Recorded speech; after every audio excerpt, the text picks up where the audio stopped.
યદુ અને દત્તાત્રેયના સંવાદમાં યદુએ પૂછ્યું કે આપ આટલા બધા પ્રસન્ન કેમ દેખાઓ છો? નથી આપની પાસે, નથી અમે કોઈ કર્મ એટલે કે ક્રિયા તમે કરતા હો એવું દેખાતું નથી, તમારી પાસે કોઈ વસ્તુ વૈભવ, તો પછી આ પ્રસન્નતાનું કારણ શું છે? યદુ ભગવાને, યદુ મહારાજે આ પૂછ્યું અને ભગવાન દત્તાત્રેય જે ઉત્તર આપ્યો, એના કેટલાક મુદ્દા બીજા પણ છે, પણ એમણે પહેલો મુદ્દો આ લીધો કે મેં બહુ ગુરુ કર્યા છે, એમાંના મુખ્ય ગુરુ 24 છે. આપણે ત્યાં જેમ 10 એટલે પૂર્ણ, 16 એટલે પૂર્ણ, 100 એટલે પૂર્ણ, આ બધા પૂર્ણતાવાચક શબ્દો છે. 10નો અર્થ પણ પૂર્ણ થાય એટલે ભગવાનના દશાવતાર છે. 10 એટલે પૂર્ણ કેમ? કારણ કે 9 અને મીંડું, આ દુનિયામાં 10થી વધારે કોઈ મોટી સંખ્યા જ નથી. પહેલાં તમે લખો 0, પછી લખો 1, 2, 3, 4, 5, 6, 7, 8 અને 9. 9 પછી આગળ ક્યાં સંખ્યા કોઈ નવી આવે છે? પછી તમે જે 10 લખો છો એ તો 1 અને 0 એનું કોમ્બિનેશન છે. સંખ્યા 0થી લઈને 9 સુધીની જ છે. એટલે 1 થી 9 અને 0 એમ કરીને કુલ 10 આંકડા છે આપણી પાસે.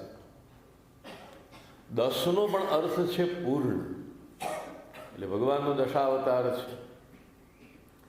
દશે દિશાઓ એમ આપણે કહીએ છીએ. અચ્છા, 16નો અર્થ પણ થાય છે પૂર્ણ. એટલે પહેલા 16 આના થાય ને ત્યારે રૂપિયો પૂરો ગણાતો. 16 તિથિ થાય ત્યારે પક્ષ પૂર્ણ ગણાતો. 16 કળા થાય ત્યારે ચંદ્ર સંપૂર્ણ. તમે જોશો 16 કળાએ જ્યારે પૂનમની રાત્રે ચંદ્ર ઉગ્યો હોય, આમ લાગે કે જાણે કોઈ ભૂમિતિના સાધન દ્વારા બરાબર કાપીને કોઈ એક ચોંટાડ્યો નથી. એ 16 કળાએ પૂરો થાય છે. તિથિનો અર્થ છે ચંદ્રમાના 16 ભાગ. 100નો અર્થ પણ છે પૂર્ણ.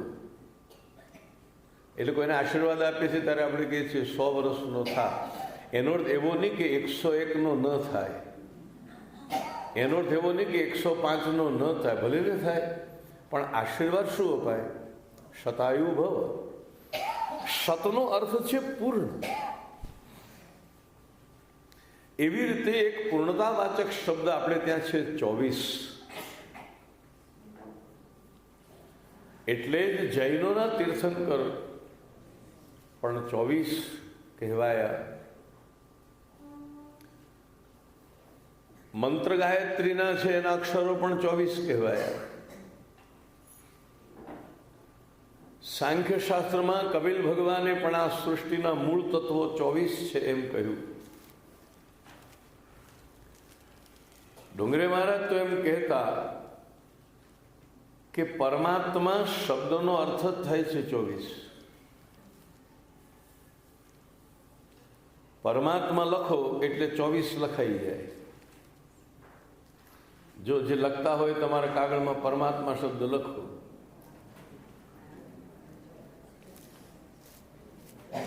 પહેલો લખ્યો તમે પ એટલે 5 થયા. પછી તમે લખ્યો ર એટલે 2 થયા. પછી તમે જે મ લખો છો અને એને કાનો કરો છો એટલે 4.5 થયા. પછી અડધો જે ત છે તે બરાબર આઠડો છે અને પછી પાછો 4.5 થાય છે. 5, 2, 4.5, 8 અને 4.5. 24 થયા, હિસાબ બરોબર છે? એટલે 24ની સંખ્યા એ પૂર્ણતા વાચક છે.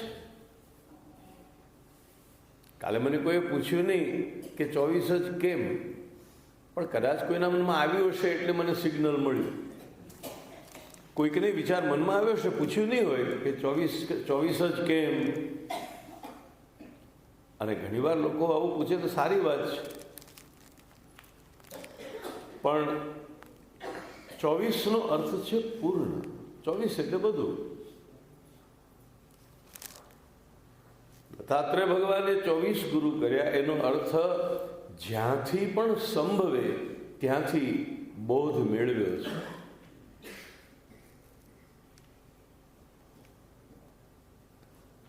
ક્યાંથી મળે છે બહુ મહત્વનું નથી, શું મળે છે એ મહત્વનું છે.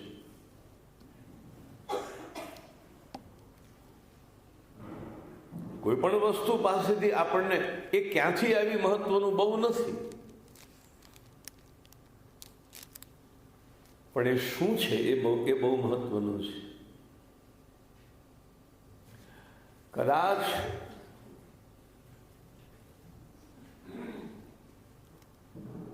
સૃષ્ટિના ખૂણે ખૂણેથી પણ કોઈક આસુરી પ્રકૃતિના તત્વ પાસેથી પણ જો કામની વસ્તુ મળી જાય તો એને લઈ લો. તમને ખબર છે, ભાગવતમાં જે સ્તુતિઓ છે એમાંની એક સ્તુતિ પુષ્ટિ માર્ગમાં પણ ખૂબ રિસ્પેક્ટપૂર્વક સ્વીકારવામાં આવી. એ સ્તુતિ કરનારો એક અસુર છે,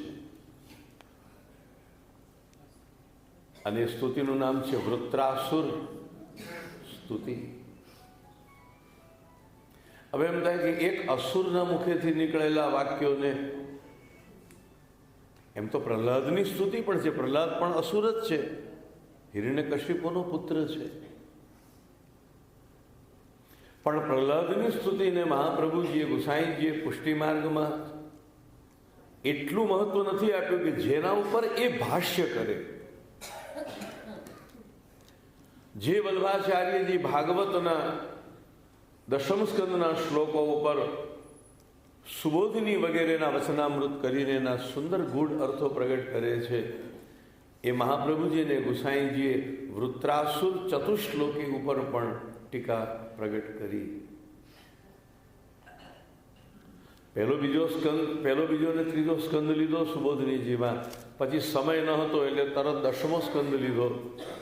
પણ વચ્ચે છઠ્ઠા સ્કંદમાં રહેલી એક અસુરના મુખેથી નીકળેલી અંતિમ કાલીન સ્તુતિના 4 શ્લોકો જાણે ભક્તિ માર્ગના, પુષ્ટિ ભક્તિના, ભગવત ભક્તિના 4 સ્તંભ હોય એટલું એને રિસ્પેક્ટ આપી અને એના ઉપર સ્તુતિ કરી છે. આપણે ચતુશ્લોકી લીધેલી છે નાથદ્વારામાં,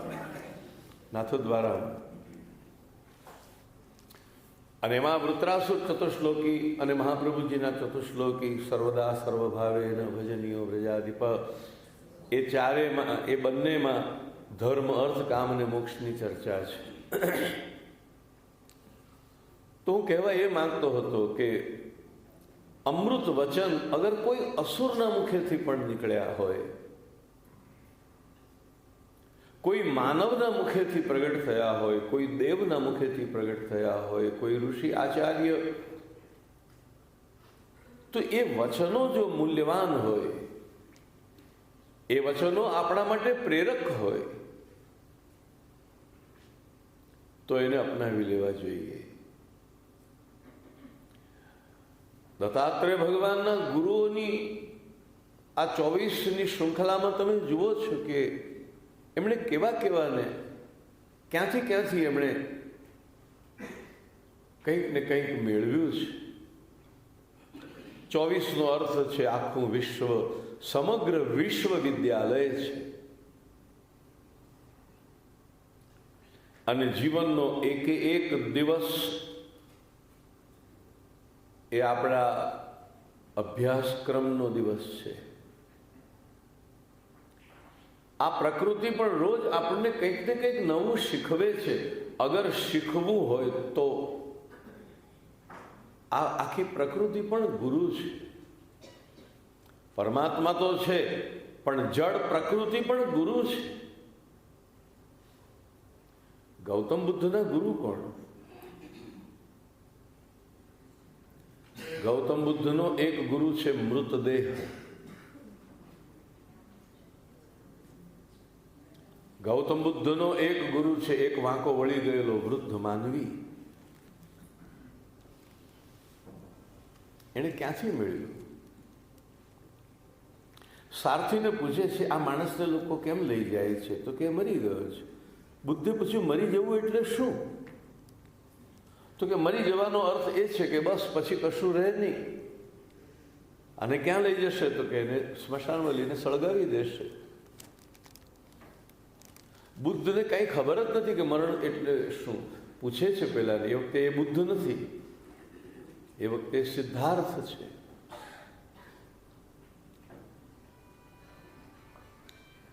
એને પૂછ્યું, પણ આ માણસનો વાંક શું છે કે મરી ગયો?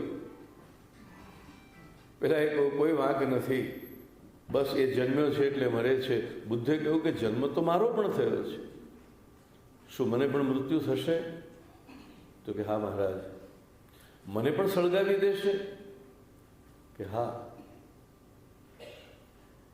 ગૌતમ બુદ્ધને જે વિરક્તિની પ્રેરણા મળી છે તે પ્રેરણા કોઈ ઉપનિષદમાંથી નથી મળી, એક મૃતદેહમાંથી મળી છે. માણસને શીખવું હોય ને તો વેસ્ટમાંથી પણ બેસ્ટ એને મળી શકે છે. જેને શીખવું હોય તેને. એકવાર દ્રોણાચાર્યએ જોયું કે અર્જુન અંધારામાં બાણ છોડવાની પ્રેક્ટિસ કરે છે. હજી એના સિલેબસમાં આ કોર્સ આવ્યો ન હતો. હજુ દ્રોણાચાર્ય મુદ્દાઓ પર અર્જુનને શીખવવાની શરૂઆત કરી ન હતી. પણ અર્જુન અંધારામાં પણ ક્યાંક અવાજ આવે એટલે આમ જરા અંદાજ લગાવીને તીર છોડે. દ્રોણને બહુ ગમ્યું. પણ દ્રોણે પૂછ્યું, અર્જુન તને આ પ્રેરણા ક્યાંથી આવી કે અંધારામાં પણ લક્ષ્ય વિંધી શકાય છે? અર્જુને કહ્યું, એકવાર અમે ભોજન કરવા બેઠા હતા અને અચાનક પવનની લહેર આવી અને દીવો બુઝાઈ ગયો. દીવો બુઝાઈ ગયો તો પણ અમે જોયું કે અમારો હાથ મોંમાં જ જતો હતો. અમારો હાથ પતરાળીમાં પણ જે ભોજનનો પદાર્થ હોય એના ઉપર જ જતો હતો. અંધારું હતું પણ હાથ તો મોંમાં જ જતો હતો. ત્યારે મને એમ થયું કે જો હાથને કેળવ્યો હોય તો એને પ્રકાશ ન હોય તો એ ચાલે, અને જો મારો કેળવાયેલો હાથ અંધારામાં મારા મુખમાં જ જતો હોય તો મારો કેળવાયેલો હાથ અંધારામાં પણ લક્ષ્યભેદ ન કરી શકે. દ્રોણ બહુ રાજી થયા કે આ તો મેં તને શીખવ્યું ન હતું અને છતાં તારામાં એ પ્રગટ થયું. તું મહાન છે. વિદ્યાના 4 ચરણ છે. આ યાદ રાખવા જેવું છે. આજની એજ્યુકેશનલ સાયકોલોજીએ પણ આ વાત યાદ રાખવા જેવી છે. વિદ્યાના 4 ચરણ છે. માણસ શીખે છે 4 રીતે. એમાં ગુરુ તો 1/4 છે. આચાર્યા પાદમાદત્તે પાદમ શિષ્ય સ્વમેધયા પાદમ સબ્રહ્મચારીભ્ય પાદમ કાલક્રમેણ ચ. વિદ્યા 4 ચરણથી આવે છે. એના 4 ચરણ છે. જરા ગુરુની વાત નીકળી તો આપણે આ વાત સમજવા જેવી છે. અને તમે તમારા બાળકોને, તમારા ગ્રાન્ડ સન હોય, ગ્રાન્ડ ચિલ્ડ્રન હોય, એને પણ જ્યારે કંઈક સમજાવતા હો તો આ વાત તમને એમાં કામ આવશે. ગુરુ પાસેથી એ વિદ્યા મેળવે છે એ પહેલું સ્ટેપ, એ પહેલું ચરણ. આચાર્યા પાદમાદત્તે, આચાર્ય પાસેથી એ મેળવે છે એ પહેલું પગથિયું. એટલે પહેલા ગુરુ તો પહેલા જોઈએ જ.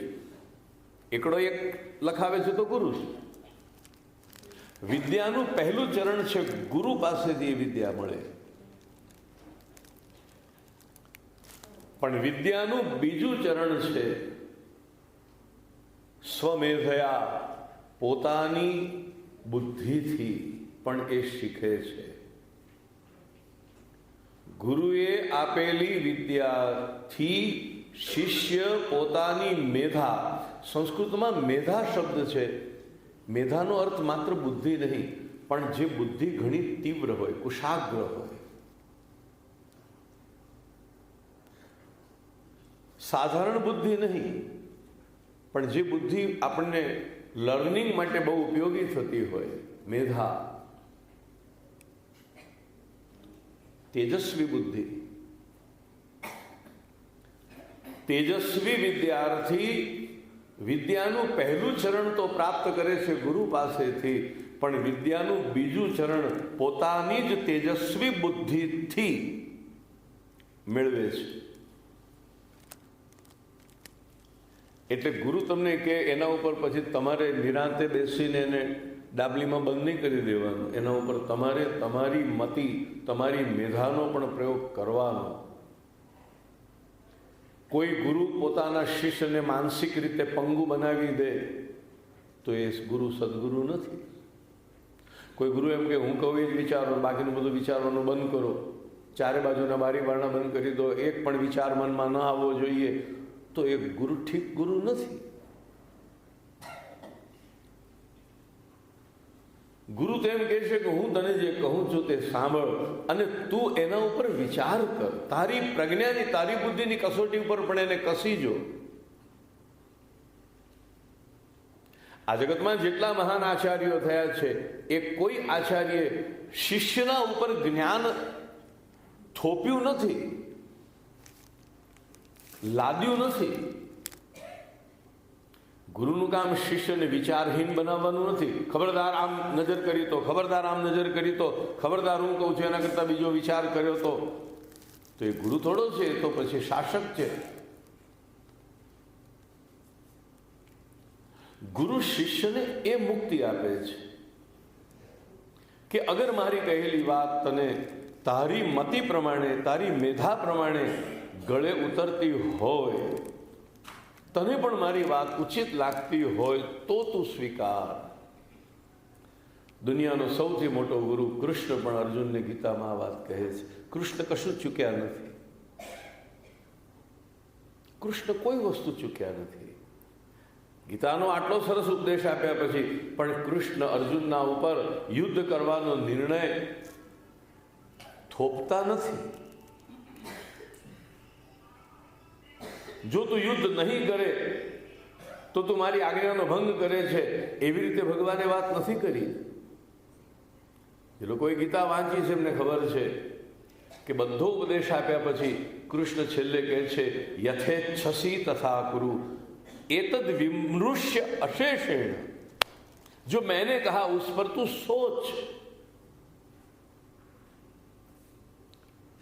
अशेषेण, पूरी तरह से सोच, चारों ओर से सोच. मारी कहेली वातने तू चारे दिशाथी जुदा जुदा दृष्टिकोणथी पण एकવાર વિચાર કર. અને પછી ભગવાન અર્જુનને પણ મુક્તિ આપે છે. યથેચ્છસી તથા કુરુ, મારી વાત ઉપર વિચાર કર્યા પછી તારી જે ઈચ્છા હોય તે કર. આ સદગુરુ કહેવાય. શિષ્યને કુંઠિત કરી નાખે, શિષ્યને સીમિત વિચારોની અંદર જ રૂંધી દે. અરે પાણી જો રૂંધાયેલું જ રહે ને તો કોહવાઈ જાય છે. જળ તો વહેવું જોઈએ, બુદ્ધિ પણ પ્રવાહિત હોવી જોઈએ.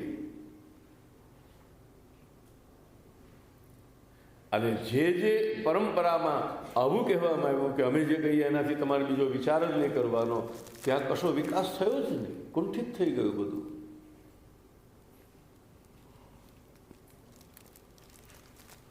તો વિદ્યાનું બીજું ચરણ છે શિષ્ય પોતાની મેધા વડે, પોતાની બુદ્ધિ વડે એના ઉપર વિચાર કરે, એને ચકાસે. ત્રીજું, આદમ સબ્રહ્મચારીભ્ય, બીજા બધા વિદ્યાર્થીઓની સાથે, આજની ભાષામાં કહું તો એને શેર કરે. બીજા બધા વિદ્યાર્થીઓની સાથે આપલે કરે. ભાઈ મને તો આવું લાગે છે, તમે શું માનો છો? મને તો આવું લાગે છે, તમે શું માનો છો? હું તો આમાં આ સમજ્યો, તમે શું સમજો છો? તમે આવી રીતે ક્યાંક સત્સંગમાં બેઠા હો, છેલ્લે એમ કહો મજા આવી, એટલું પૂરતું નથી. તમે ક્યારેક અંદર બેસીને ચર્ચા કરો છો, કરતા જ હશો કે આ મુદ્દો આવ્યો પણ આ મુદ્દો અમે ગળે ન ઉતર્યો, એવું પણ તમે ચોક્કસ કહી શકો છો કે આ વાત ભલે ભાગવતમાં છે કે શાસ્ત્રીજીએ કંઈ, પણ આપણને કંઈ બરોબર ગળે ઉતરતી નથી. આવું તમે વિચારી શકો છો. અથવા તમે તમારા આજુબાજુ વાળાને પૂછી શકો છો કે આ વાત આવી પણ તમે શું માનો છો, તમારો શું મત છે આમાં? તમારી અનુભૂતિને બીજાઓની અનુભૂતિ સાથે, અથવા તમે જે ગ્રહણ કર્યું છે એને બીજા બધાઓએ જે ગ્રહણ કર્યું હોય એની સાથે એને મિલાવો, એની સાથે એને સરખાવો, એની સાથે એને કમ્પેર કરો. એ બધાની સાથે મળીને એક વિચાર ગોષ્ઠીના રૂપમાં મૂકો વાત આખી. આ ત્રીજું ચરણ છે કે વિદ્યાર્થીઓ પરસ્પર વિદ્યાને, એકબીજાના અનુભવને શેર કરે.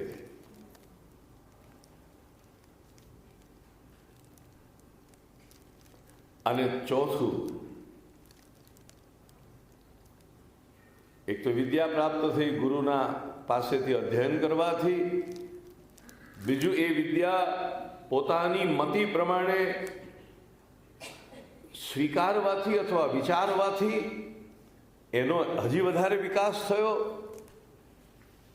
ત્રીજું, બીજા બધા પણ જે વિદ્યાર્થીઓ છે એની સાથે સંમત થવાથી, વિચારવાથી, કદાચ આપણે કોઈ વાત ખોટી સમજાવીએ, કદાચ બીજા કોઈ ખોટી વાત સમજ્યા હોય તો એ ચર્ચા કરતા કરતા વાત આખી સ્પષ્ટ થાય. ચોથું ચરણ એ સમય કરે છે. કાલક્રમેણ કેટલીક વાતો એવી છે જે ત્યાં ને ત્યાં તત્કાળ તમને ન પણ સમજાય. શાસ્ત્રની કેટલીક વાતો એવી છે, કેટલું જ્ઞાન, કેટલીક વિદ્યા એવી છે કે જેને આત્મસાત કરવાને માટે માણસને થોડો ટાઈમ લાગે છે. કેટલીક વાતો એવી છે તમે બાળક હો ત્યારે નહીં સમજી શકો. કેટલીક વાતો એવી છે જ્યારે તમે યુવાન હો ત્યારે નહીં સમજી શકો. કેટલીક વાતો એવી છે જ્યારે તમને આંખની સામે મૃત્યુ દેખાય ને ત્યારે જ સમજાય.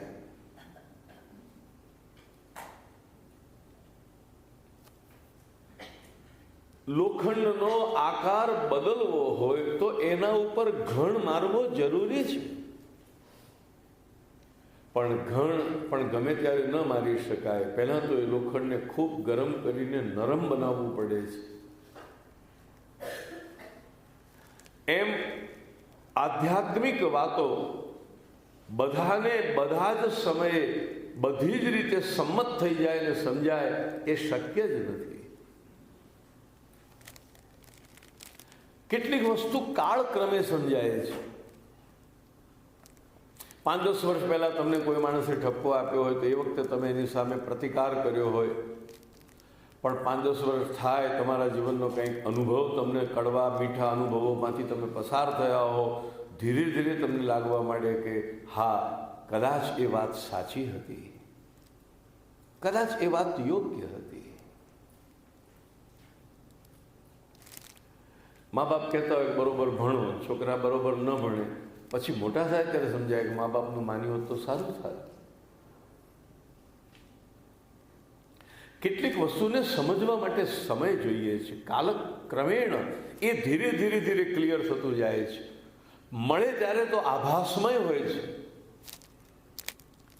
કેટલી વાર સત્યની પ્રાપ્તિમાં એવું બને છે, સત્ય સામે આવે ત્યારે ઘણું બધું ધૂંધળું હોય છે,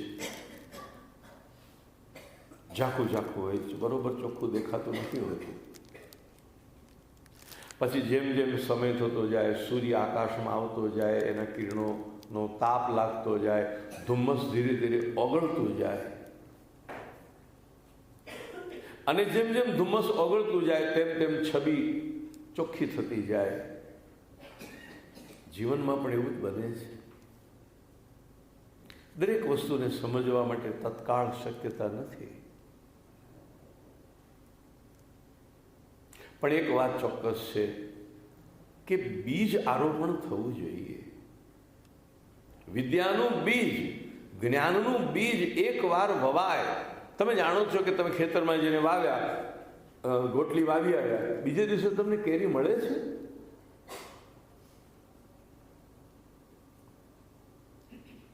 અને અધીરો માણસ રોજ જઈને ખોદીને તપાસ કરે કે હજુ કેટલે અંકુર ફૂટ્યો, કેટલો અંકુર ફૂટ્યો, તો બધું ખલાસ થઈ જશે.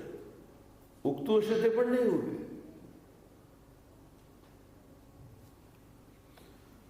એ કેરીનું બીજ વાવ્યા પછી તમારે વર્ષો સુધી તપસ્યા કરવી પડે છે.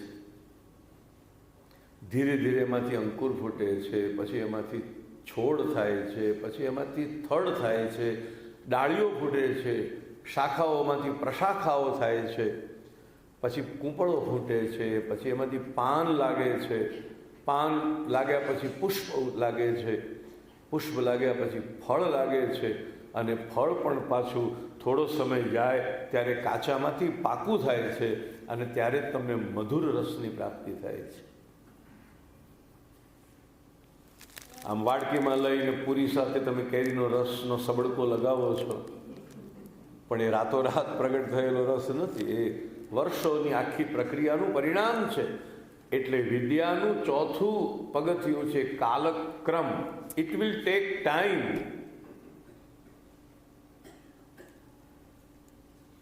ઘણીવાર લોકો આવે ને કે અમારા છોકરા ભગવાનને માનતા નથી, અમારા છોકરા મંદિરમાં આવતા નથી, અમારા છોકરા, તો એ સમય આવશે ત્યારે એ પણ થશે. થોડીક ઠોકરો ખાવા દો. જીવનમાં આગળ વધવું હોય ને તો ઠોકરો પણ જરૂરી છે, ભૂલો પણ જરૂરી છે. દરેક ભૂલ ગુરુ છે, દરેક ઠોકર ગુરુ છે. એક રસ્તે જતા રહ્યા, થોડે આગળ ગયા પછી 2 કિલોમીટર આગળ ગયા પછી ખબર પડે કે અરે આ તો આપણે ખોટા રસ્તે આવ્યા, કોકને પૂછીને આવ્યા હોત તો સારું થાત ને. અને પછી પાછા તમે પાછા આવો ને પાછા 2 કિલોમીટર પાછા આવો. એ ખોટે રસ્તે ગયા એ પણ એ ગુરુ જ છે. એવરી એક્સપિરિયન્સ, જીવનના દરેક સુખદ અને દુઃખદ અનુભવો પણ ગુરુ છે. દત્તાત્રેય ભગવાને કહ્યું ગુરુ ચારે તરફ છે. ગુરુ વ્યક્તિ નથી, ગુરુ તત્વ છે. નાસ્તિ તત્વમ ગુરોહ પરમ. ગુરુથી પરમ કોઈ તત્વ નથી. ગુરુને વ્યક્તિના રૂપમાં જોશો જ નહીં, કારણ કે વ્યક્તિના રૂપમાં જોશો તો દોષ દેખાશે. આટલા મોટા જ્ઞાની જન ક્રોધ કરે છે.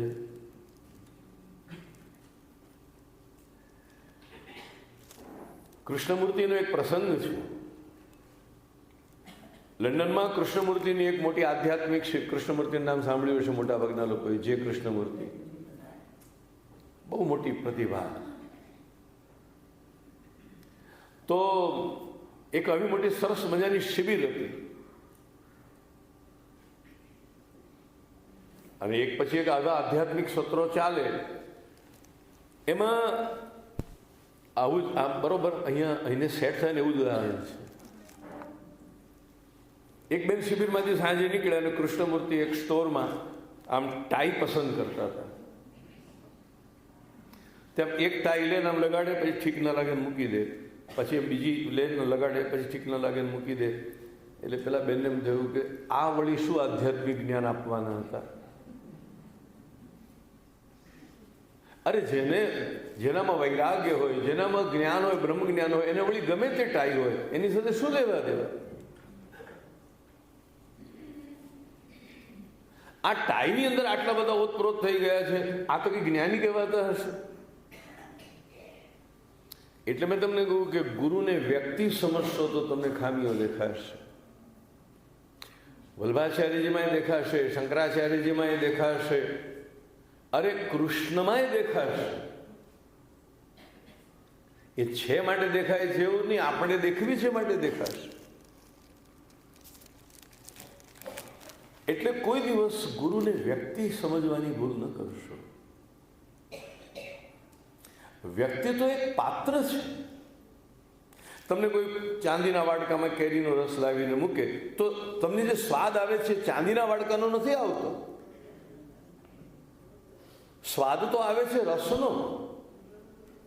અને કદાચ કોઈ ચાંદીના વાડકામાં ન લાવ્યું હોત ને આપણા દુણામાં લઈ આવ્યું હોત તો શું ફરક પડવાનો હતો?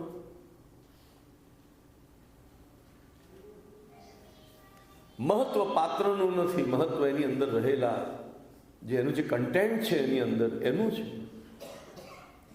એટલે અહીંયા દત્તાત્રેય ભગવાન એક વેશ્યાને પણ ગુરુ બનાવે છે. દત્તાત્રેય ભગવાન એક બાળકને પણ ગુરુ બનાવે છે. દત્તાત્રેય ભગવાન એક લુહાર બાણ ઘડનારો મૂર્ખ અભણ માણસ એને પણ ગુરુ બનાવે છે. એ મુદ્દો એટલા જ માટે છે કે ગુરુ કોઈ વ્યક્તિ નથી. એટલે જ ગુરુને બ્રહ્મા કહ્યા, એટલે જ ગુરુને વિષ્ણુ કહ્યા, એટલે જ ગુરુને શિવ કહ્યા. ઠીક, ચાલો આ તો જરાક ગુરુ મહિમા તમને કહ્યો, પણ બહુ મજાની વાત એ જ છે. કોની પાસેથી શું શીખ્યા તો સારું છે, પણ આ 24 જ નહીં, તમને રોજ તમારી આંખ સામે કંઈક ને કંઈક બોધ મળતો જ રહે એવી કળા પ્રાપ્ત કરી લો.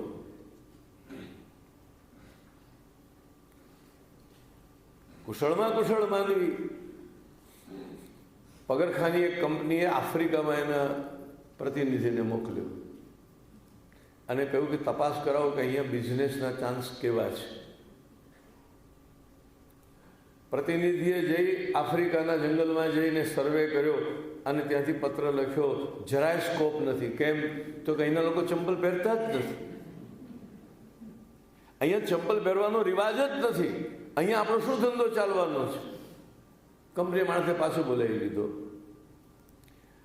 બીજી કંપનીએ માણસને મોકલ્યો કે તપાસ કરો ત્યાં ચાન્સ કેટલા છે. પહેલાં કહું બહુ ચાન્સ છે, કારણ કે કોઈના પગમાં ચંપલ નથી. અહીંયા તો જેટલું કહો એટલું કામ થશે, કારણ કે કોઈના પગમાં ચંપલ જ નથી. અને કંપનીએ મોકલ્યો, સરસ બિઝનેસ ચાલુ થઈ ગયો. મારો મુદ્દો સમજ્યા કે નહીં તમે? ઉઘાડા પગ જોઈને કોઈ અહીં ચંપલ પહેરવાનો રિવાજ નથી. કોણ લેશે આપણી ચંપલ? રિવાજ જ નથી, લોકોને પહેરતા જ નથી. જે વસ્તુ લોકો પહેરતા જ ન હોય એ ખપવાની શું છે? આ એક નિરાશાવાદી દ્રષ્ટિબિંદુ છે. પણ આશાવાદી માનવી નિરાશાના સંજોગમાંથી પણ આશાના કિરણો શોધી કાઢે છે. બીજો માનવી આશાવાદી હતો. એને કહ્યું કે શું વાત કરો છો, ક્યાંય ન ચાલે એટલો બિઝનેસ અહીંયા ચાલે એવો છે, કારણ કે કોઈના પગમાં ચંપલ નથી. Everybody is client.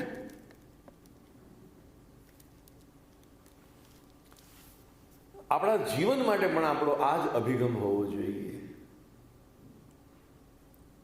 કે જ્યાંથી જે બોધ મળે, જે પ્રકારથી કંઈક પ્રેરણા મળે, કશુંક શીખવા મળે તો શીખી લેવું. ચલો આગળ.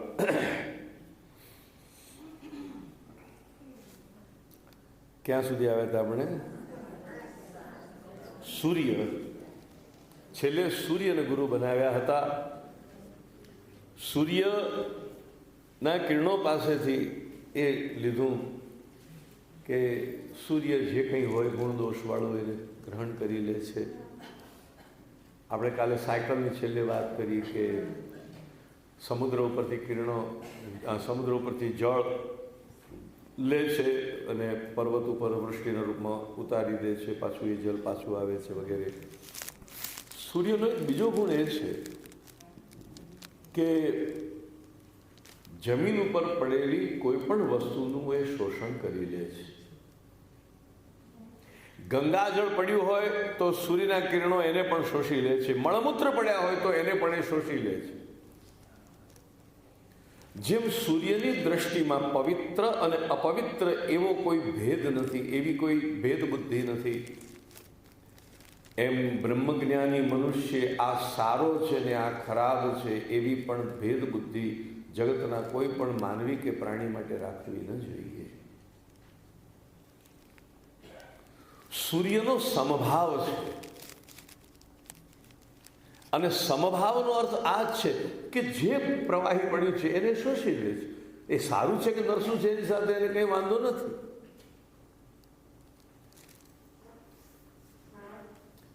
એમ વિવેકવાન માનવી આ જગતમાં આ સારું છે ને આ ખરાબ છે એવી ભેદ બુદ્ધિથી જોતો નથી.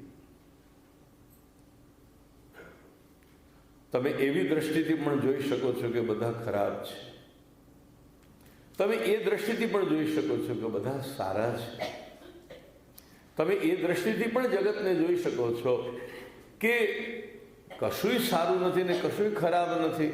બ્રહ્મ લટકા કરે બ્રહ્મ પાસે, આ બધો ભગવાનનો જ ખેલ છે. જે કંઈ સારું છે ખોટું છે બધું ભગવાનનો જ ખેલ છે.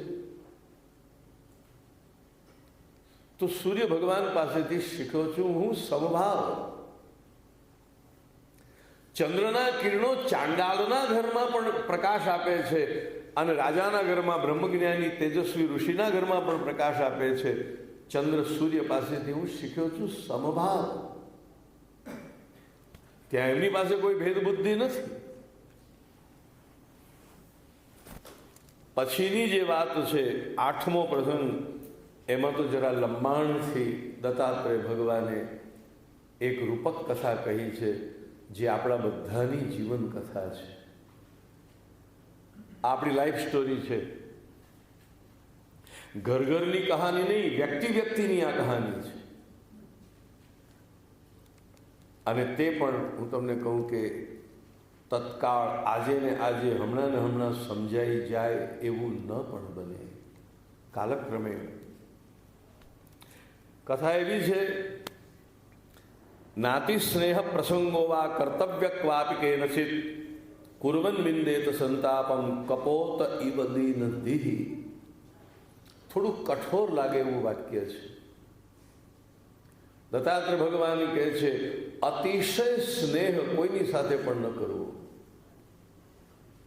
નાતિ સ્નેહો પ્રસંગો વા, અતિશય સ્નેહ અથવા અતિશય સંગ કોઈની સાથે પણ ન કરવો.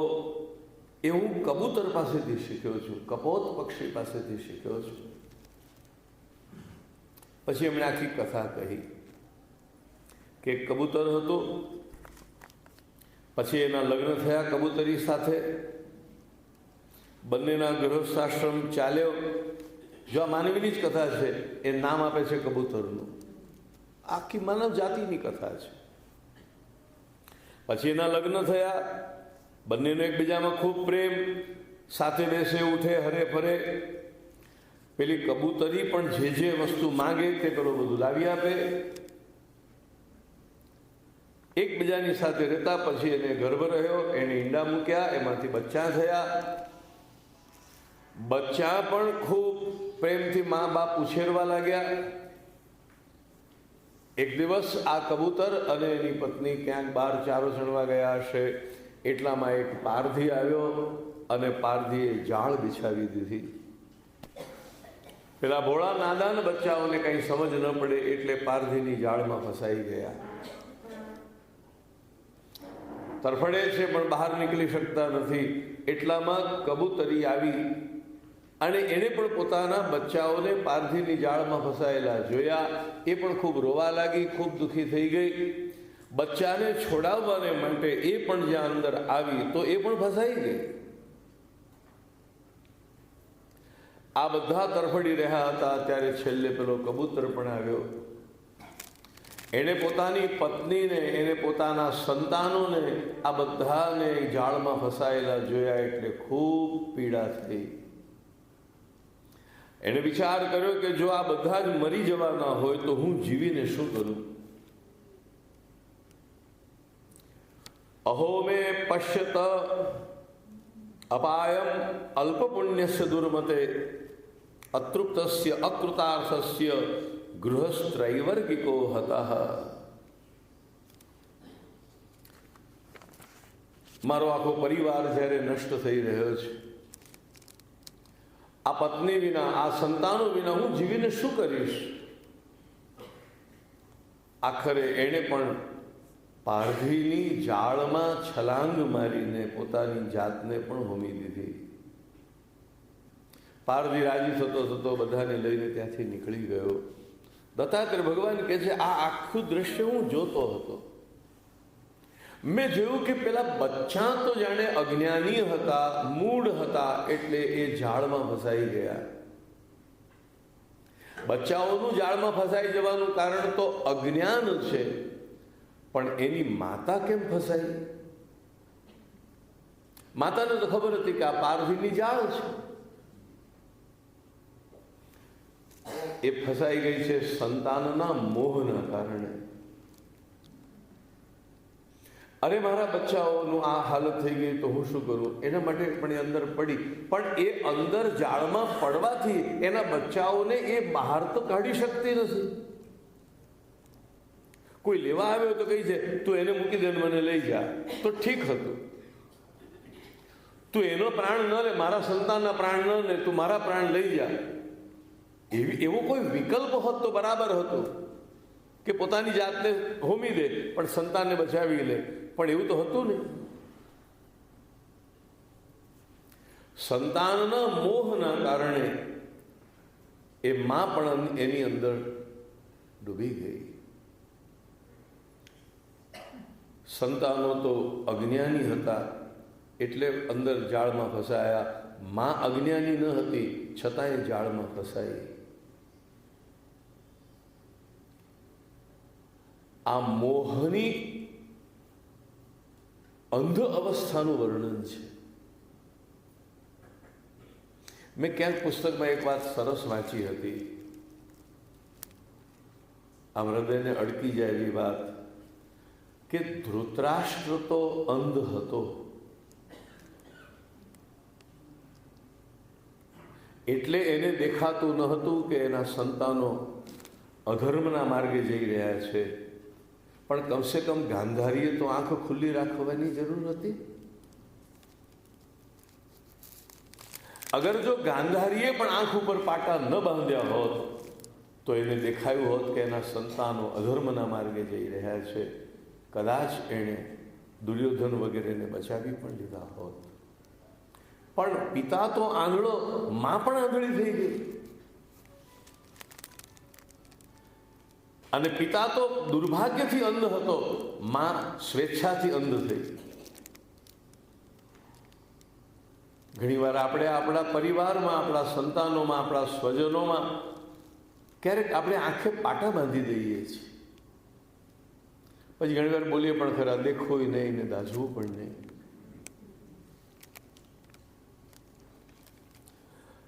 કહે છે ના, એવું નથી. કમસે કમ મા બાપમાંથી એકની આંખ તો ઉઘાડી હોવી જોઈએ.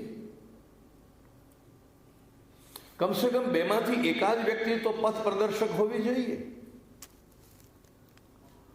પણ સંતાનોને પડેલા જોઈને મા તો જાળમાં ફસાઈ ગઈ. માએ તો કૂદકો માર્યો, પણ છેલ્લે જ્યારે પિતા આવ્યો ત્યારે પણ અત્યંત લાગણી વશ થઈને એણે પણ પોતાની જાતને હોમી દીધી. દત્તાત્રેય ભગવાન કહે છે, આ વિવેક બુદ્ધિનો નિર્ણય નથી.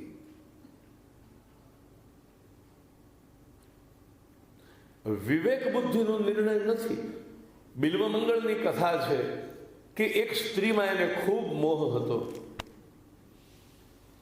પેલી વાતો તમે જે સાંભળો છો ને, એ સુરદાસજીની વાતો નથી.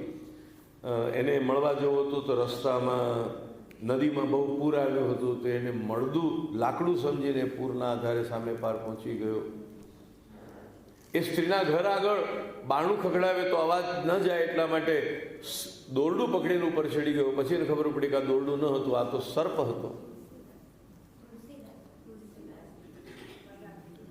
તુલસીદાસની કથા નથી, આ બિલ્વમંગલની કથા છે.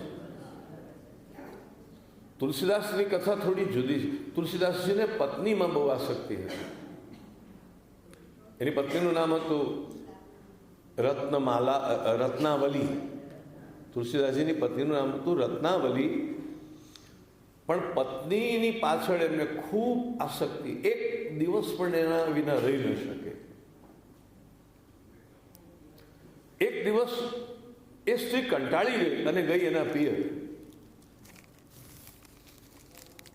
પિયર ગઈને માળ અડધો દિવસ ગયો હશે એટલામાં તો બારણું ખખડ્યું, અને જઈને દ્વાર ખોલે છે તો તુલસી દરવાજે ઊભા હતા. પત્નીએ પૂછ્યું, શું થયું, તમે કેમ પાછળ પાછળ આવ્યા? તો કે હું તારા વિના રહી નથી શકતો. ત્યારે એ સ્ત્રીએ આ દોહો કહ્યો, અસ્થિ ચર્મમય મમ દેહ તામે એસી પ્રીતિ. મારા આ સ્થૂળ શરીરમાં, હાડકા અને માંસથી બનેલા શરીરમાં તમને આટલી બધી પ્રીતિ છે કે તમે મારા વિના એક દિવસ નથી રહી શકતા. એસી પ્રીતિ જો રામસો તો હોત નહીં ભવ ભીતિ. મારા શરીરમાં તમને આટલો પ્રેમ છે, એટલો જ પ્રેમ જો તમને ભગવાનમાં હોત તો તમારો બેડો પાર થઈ ગયો હોત. અને કથા કેવું કહે છે, ત્યારે પત્નીને એણે હાથ જોડ્યા. તુલસીદાસની ગુરુ એની પત્ની છે, અને પત્ની બ્રહ્મજ્ઞાની નથી, કોઈ ઋષિ, કોઈ મનીષી, કોઈ વિદુષી સ્ત્રી નથી, પણ પત્નીની એક ટકોર કે જેટલો પ્રેમ તમે મારા શરીરને કરો છો એટલો તો ભગવાનને કરો. અને અંદર દારૂ ગોળો ભર્યો હોય ને તો એક તણખો જ બસ છે. અને દિવાળીના દિવસોમાં તમને ખબર છે ને, બધું પછી ભીનું જ થઈ ગયું હોય, હવાઈ ગયું હોય તો કંઈ ન થાય. બાકી દારૂ ગોળો ભરેલો હોય તો વિસ્ફોટ કરવાને માટે એક સ્પાર્ક બસ છે.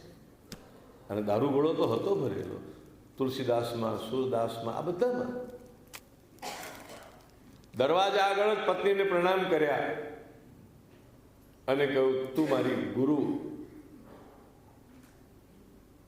હું જાઉં છું રામને શોધવા.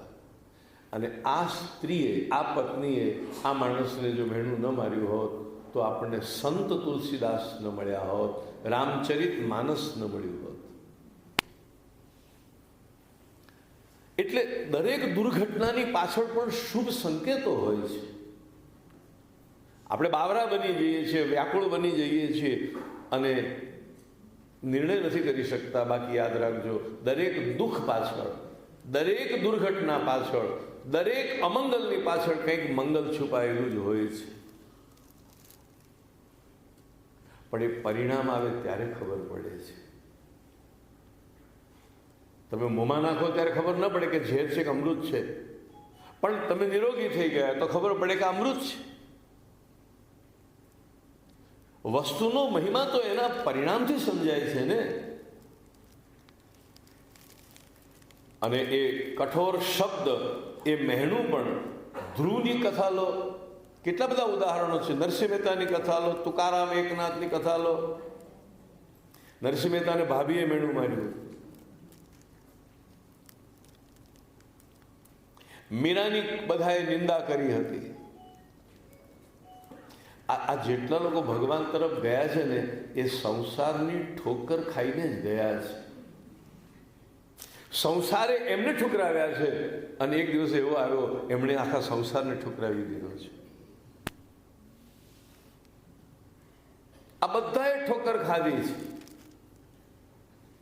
તો પેલી જે વાર્તા હું તમને કહેતો હતો ને, એ વાર્તા છે બિલ્વ મંગળની. બિલ્વમંગળને બહુ પશ્ચાતાપ થયો કે અરે, હું એટલી હદે ભાન વિનાનો બની ગયો કે મને એ પણ ખબર ન પડી કે હું મળદું પકડીને નદી પાર કરું છું. તો કથા એવી છે, ઘરે આવ્યા, 2 સોયા લઈને એને અગ્નિમાં તપાવ્યા અને ધગધગતા એ બંને સોયા પોતાની આંખમાં મૂકી દીધા. પણ એ મોટી ભૂલ હતી. એ કોઈ ડાપણ ભરેલું કામ ન હતું. એ અંધ બની ગયા. અને આપણે ત્યાં એવી પ્રથા હતી કે દરેક અંધ વ્યક્તિને આપણે માનવાચક રીતે બોલાવવા હોય તો આપણે એમને સુરદાસ કહેતા. આજે પણ કોઈ આંધળા માણસને આપણે શું કહીએ છીએ કે એ તો સુરદાસ છે. એટલે બિલ્વ મંગળ માટે સુરદાસ શબ્દનો પ્રયોગ થયો હતો. પણ પુષ્ટિ માર્ગમાં જે અષ્ટસખાના પ્રથમ સુરદાસજી છે, એ સુરદાસજીની આ કથા નથી. કારણ કે સુરદાસજી, પુષ્ટિ માર્ગમાં જે સુરદાસજી છે, એ જન્મથી જ અંધ હતા. 84 વૈષ્ણવની વાર્તામાં આ પ્રસંગનો ઉલ્લેખ છે કે ગરીબ પરિવારમાં, ગરીબ બ્રાહ્મણ પરિવારમાં, એક ભિક્ષુક બ્રાહ્મણ પરિવારમાં માંડ લોકોનું પેટ ભરાતું હતું. એ પરિસ્થિતિમાં આંધળો દીકરો જન્મ્યો. અને આંધળો દીકરો જન્મ્યો ત્યારે મા બાપે એ દીકરો જન્મ્યો ત્યારથી એના પ્રત્યે ઉપેક્ષા જ નહીં, તિરસ્કાર ભરેલું વર્તન કર્યું છે. એક તો માંડ અમારું પેટ ભરાતું નથી અને એમાં આંધળો દીકરો જન્મ્યો, એ અમને શું મદદ કરશે મોટો થઈ? અમારો બોજો વધાર્યો. સુરદાસજી મોટા થયા ત્યાં સુધી ઘરમાં એમને રોજ તિરસ્કાર જ મળ્યો છે. માનો પ્રેમ કેવો હોય એની સુરદાસજીને ખબર જ નથી. અને નવાઈ લાગશે તમને, આ જગતમાં માતાના પ્રેમને વધારેમાં વધારે સુંદર રીતે જો કોઈએ શબ્દોમાં વ્યક્ત કર્યો હોય તો સુરદાસજી. કૃષ્ણ અને યશોદાના નિમિત્તે જે વિવેચકો છે ને સાહિત્યના, એમને આશ્ચર્ય થાય છે કે એક માણસ, એક પુરુષ, સુરદાસજીએ લગ્ન નથી કરેલા, એ તો આજીવન બ્રહ્મચારી રહેલા છે. એક જન્મથી અંધ પુરુષને એક માતાના હૃદયમાં સંતાનના કારણે કેવી કેવી ઉર્મિઓ જાગે, કેવા કેવા ભાવોનો ઉદય થાય, એની ક્યાંથી ખબર પડી હશે? સુરદાસજીએ પદો લખ્યા નથી, સુરદાસજીમાં પદો પ્રગટ્યા છે. મીરાએ ભજનો લખ્યા નથી, મીરામાં ભજનો પ્રગટ્યા છે. મહાપ્રભુજી યમનાષ્ટક લખ્યું નથી, કાગળ કલમ લઈને લખવા નથી બેઠા. મહાપ્રભુજી મધુરાષ્ટક લખ્યું નથી. જે સૃષ્ટિના દિવ્યમાં દિવ્ય તત્વો છે એ તત્વો હ્યુમન ક્રિએશન નથી હોતા. હા, એ માનવીના દ્વારા બહાર આવે છે. વેદો માટે પણ એવું જ કહેવામાં આવ્યું છે. તમને નવાઈ લાગશે, હિન્દુ ધર્મનો કોઈ સ્થાપક જ નથી. જૈન ધર્મના સ્થાપક કહી શકો, બૌદ્ધ ધર્મના સ્થાપક કહી શકો, ઇસ્લામના સ્થાપક કહી શકો, ક્રિશ્ચિયાનિટીના સ્થાપક કહી શકો. હિન્દુ ધર્મનો કોઈ ધર્મગુરુ, હિન્દુ ધર્મનો કોઈ સંસ્થાપક જ નથી. કોઈ એક નામ તમે નહીં આપી શકો કે આણે હિન્દુ ધર્મની સ્થાપના કરી. હિન્દુ ધર્મનો બેઝ છે વેદ. અને વેદ એક ઋષિ દ્વારા પ્રગટ નથી થયા, અનેક ઋષિઓ દ્વારા પ્રગટ થયા છે.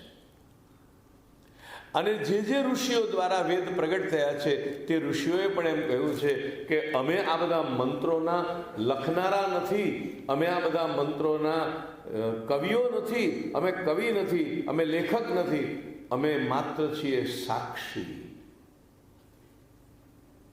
We are witness. અમારી અંદર આ બધું ઉતરે છે અને અમારી અંદર જે ઉતર્યું એ અમે જગતને આપ્યું. તમે કોમ્પ્યુટરની ભાષા મૂકો તો ડાઉનલોડ થાય છે. આ બધા આચાર્યો, આ બધા ઋષિઓ, આ બધા ભગવદીય જનોની અંદર પરમ ઈશ્વરનો જે પરમ તત્વ છે એની અંદર એ અવતરિત થાય છે. અને અંદર જે અવતરિત થયેલું હોય એ પછી એ મહાત્માના દ્વારા પ્રગટ થાય છે, અભિવ્યક્ત થાય છે. મહાપ્રભુ જે લખ્યું નથી મધુરાષ્ટક, અંદરથી પ્રગટ્યું છે. સુરદાસજીના પદો અંદરથી પ્રગટ્યા છે. એટલે તો સુરદાસજી, પેલી વાર્તા બધાને ખબર છે ને, ઠાકોરજીને વસ્ત્ર નહોતા પહેરાવ્યા, કેવળ મોતીનો શૃંગાર ધર્યો હતો. સુરદાસજીને લાવીને બેસાડ્યા અને કહ્યું, સુરદાસજી દર્શન કરો और आज के श्रृंगार का वर्णन करो. અને ત્યાર સુરદાસજી પદ ગાયું, આજ હરિ દેખે નંગ મનંગા. આજ બતાવે છે કે એમણે પદો લખ્યા નથી. લખ્યા હોત તો દેખે શબ્દ ન વાપર્યો હોત. અને એક અંધ માનવી જ્યારે એમ બોલે કે દેખે, એનો અર્થ શું? તો આ બધા જે તત્વ છે ને, એ તત્વો બધા દિવ્ય તત્વો છે. એ વ્યક્તિ દ્વારા વ્યક્ત થાય છે. એ પરમ વસ્તુ સૂરદાસ દ્વારા વ્યક્ત થઈ. તો આ જે કથા તમે કહીને, એ મેં જે વાત કરી, 100 આંખમાં ભોંકી લીધા, એ બિલ્વમંગલ નામના આચાર્યની. અને એ બિલ્વમંગલ સંસ્કૃતના વિદ્વાન હતા. તમે જે ગોવિંદ દામોદર સ્તોત્ર બોલો છો ને, એ એમણે લખેલું છે. શ્રી કૃષ્ણ ગોવિંદ હરે મુરારે, હે નાથ નારાયણ વાસુદેવ, જીવે પીવ સ્વામૃતમે તદેવ, ગોવિંદ દામોદર. આ ગોવિંદ દામોદર સ્તોત્રના રચયિતા બિલ્વમંગલ છે. એમને બીજા પણ કેટલીક રચનાઓ એમણે રચેલી છે, પણ સૂરદાસની વાત જુદી છે. હવે આપણી મૂળ ચર્ચા ક્યાં હતી કે આંખોને ફોડી નાખવી એ કોઈ ડાપણ ભરેલું કૃત્ય નથી, એ ભૂલ છે. પાડાને વાંકે પખાલીને ડામ દેવા જેવી વાત છે. આંખનો બિચારીનો શું વાંક? હું આંખો ફોડી નાખું તો મને કોઈ વ્યક્તિ ન દેખાય, પણ હું આંખો ફોડી નાખું તો પછી મંદિરમાં મને ભગવાને ન દેખાય. હું આંખો ફોડી નાખું પછી હું ભાગવતે ન વાંચી શકું. દોષ ઇન્દ્રિયોનો નથી. અને એટલા જ માટે વૈષ્ણવ પરંપરામાં ક્યાંય ઇન્દ્રિય દમન નથી. આપણે કીર્તનમાં ગાઈએ છીએ, કાહે કો દેહ દમન, સાધન કર મૂરખ જન, વિદ્યમાન આનંદ તજી, ચલત ક્યો અપાથે, જય જય શ્રી વલ્લભ વિઠ્ઠલ. કાહે કો દેહ દમત, દેહનો વાંક નથી.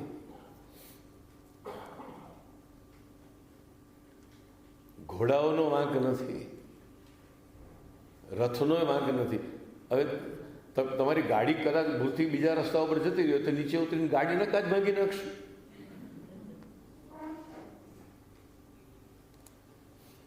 પણ કેટલીક વાર પાછું એવું બને છે કે આપણે જ્યારે કોઈના ઉપર રોષ ન ઠાલવી શકતા હોય તો જે હાથમાં આવે, તમને ખબર છે ઘરમાં કોઈ હાથમાં ના આવે તો બાળકો તો છેવટે પીટાઈ જ જાય.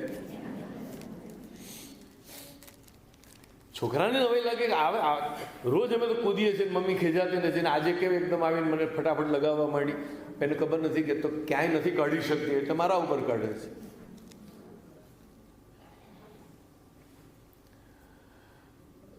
તો દોષ દેહનો નથી, દેહ તો સાધન છે. એક છોકરો પરીક્ષામાં નપાસ થાય અને ઘેર આવીને પેન ભાંગી નાખે કે આ પેન જ અપશુદ્ધ નિહાળ છે મને, એ તો કે પેનનો શું વાંક બિચારીનો? આમ સારી કંપનીની સારી પેન લઈને જાવ બધા જવાબ આવડી જાય. સાધન તો સાધન છે, અને સાધનને સાધનથી વધારે ન સમજો.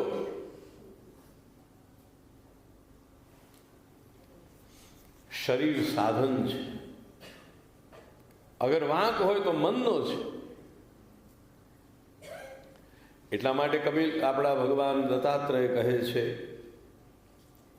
કે એ કબૂતરની કથામાંથી મને શીખવા મળ્યું કે કોઈ મોહ અને મૂળતાના કારણે, અજ્ઞાનના કારણે, બાલિશ હોવાના કારણે તો બચ્ચા જાળમાં ફસાયા હતા તો ફસાયા હતા, પણ એની માતા તો કેવળ સંતાન પ્રત્યેની આસક્તિના કારણે, પિતા પણ કેવળ પરિવાર પ્રત્યેની આસક્તિના કારણે જ પારધીની જાળમાં ફસાયો અને આખો પરિવાર નષ્ટ થઈ ગયો. તમારા જીવનમાં કોઈ દુઃખ આવે અને કદાચ તમે કોઈ બહુ ભાવુક સ્થિતિમાં આવી જાઓ તો કમસે કમ એ વખતે એટલું તો ચિત્ત સ્વસ્થ હોવું જ જોઈએ કે તમે કોઈ તમને નષ્ટ કરી નાખે, આત્મવિનાશના માર્ગે લઈ જાય એવો નિર્ણય તમે ન લઈ લો. અને એટલા માટે આપણે કાલે પણ જોયું હતું કે લાગણી ન હોવી એ પણ અયોગ્ય છે, અને અતિશય લાગણીશીલ હોવું એ પણ અયોગ્ય છે.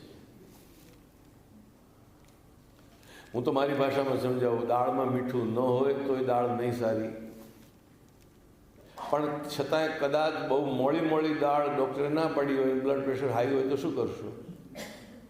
તો મીઠા વગરની દાળ પણ પીશો. પણ દાળમાં 2 ગણું 3 ગણું મીઠું પધરાવશો તો શું થશે? તો એ પીવા લાયક જ નહીં રહે. લાગણી શૂન્ય થવું એ પણ અયોગ્ય છે, અતિશય લાગણીશીલ થવું પણ અયોગ્ય છે. એટલે ભગવદ્ ગીતાએ તો બંને વચ્ચે બેલેન્સ, બુદ્ધિ અને હૃદય, વિચાર અને લાગણી, એ બેને બે ઉપર આપણે ઉભા રહે, બંનેનું ઉપર સંતુલન કરવાનું છે. જે માણસ પાસે બહુ વિચાર શક્તિ હોય ને એ લાગણીહીન બની જાય છે, અને જે માણસ પાસે અતિશય લાગણી હોય તે વિચારહીન બની જાય છે, અને બંને વસ્તુ બરબાદ કરનારી છે.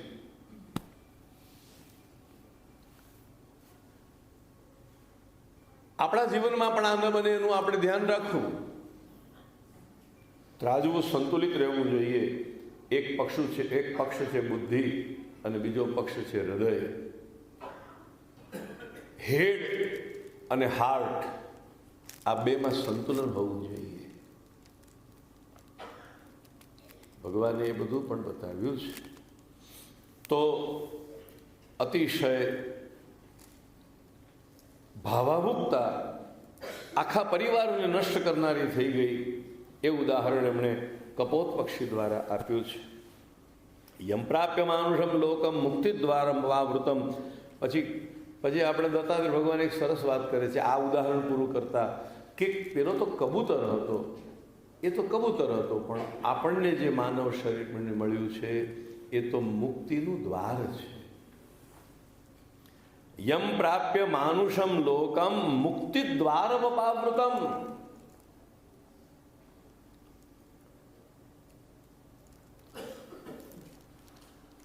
અપાવૃતમ એટલે ઉઘાડું, ખુલ્લું.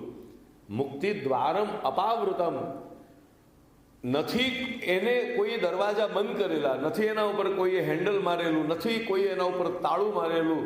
સંસારમાંથી મુક્ત થવા માટેનો જે દરવાજો છે એ દરવાજો સાવ ખુલ્લો છે. અમસ્ત અડકાવા પૂરતો દરવાજો પણ ભગવાને બંધ નથી કર્યો કે તમને એમ થાય કે કદાચ બહાર ન નીકળી શકાય. મુક્તિનું દ્વાર છે આ માનવ જીવન, માનવ શરીર. એ માનવ શરીર ખોટી ભાવુકતાના કારણે, લાગણી વશ થઈ જવાના કારણે, અથવા વ્યક્તિઓ પ્રત્યેના મોહ અને મમતાના કારણે બરબાદ કરી નાખવું યોગ્ય નથી. માનવ શરીરનું મૂલ્ય સમજો, એટલા માટે આ આખી કથા કહી છે. એક નાનકડું સરસ ભજન ગવડાવું, જેમાં છેલ્લે જ કહ્યું છે કે માનવ જીવનનું મહત્વ સમજો. આ જાઓ હરે ગુણ ગાન કરો,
વાત રાજી થવા જેવી છે અને એક વાત ચિંતા કરવા જેવી છે.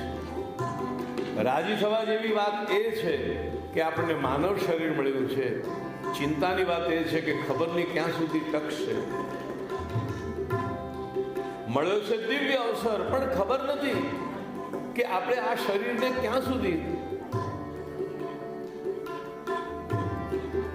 કારણ કે જોઈએ છીએ કોઈ આજ ચલે કોઈ કાલ ચલે,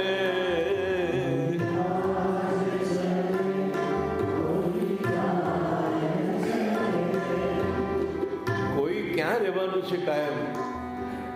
આપણા પહેલા કોઈ રહી શક્યા છે ક્યાં? હજી કેવા કેવા સમર્થ લોકો આ જગતમાં આવી ગયા, પણ એમની કોઈનો પત્તો છે આજે?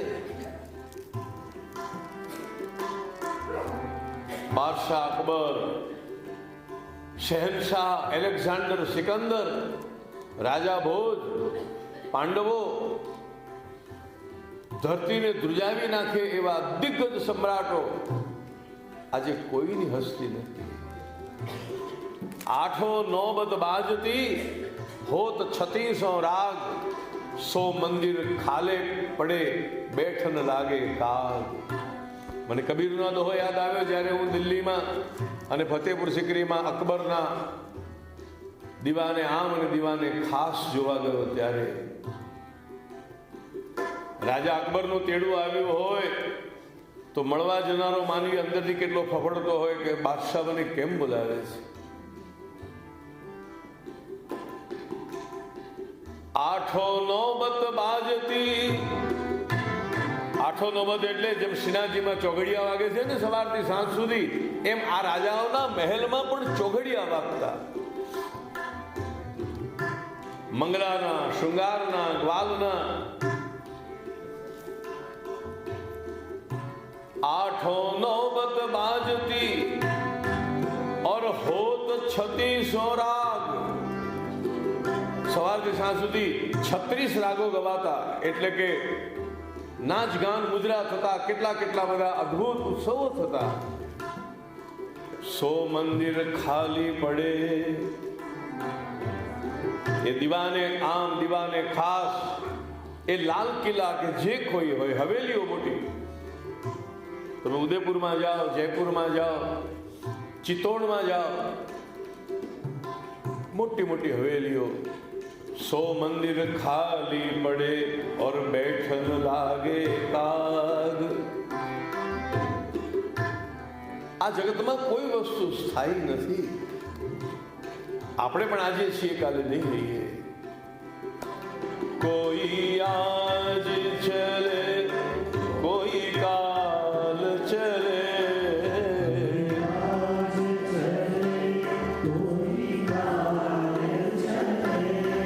કોઈ ગઠરી બાંધ સીધાર ચલે.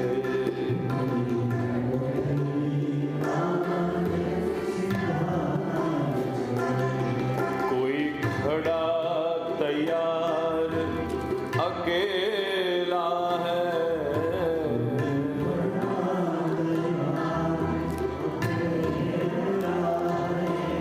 जग 4 दिनों का मेला है.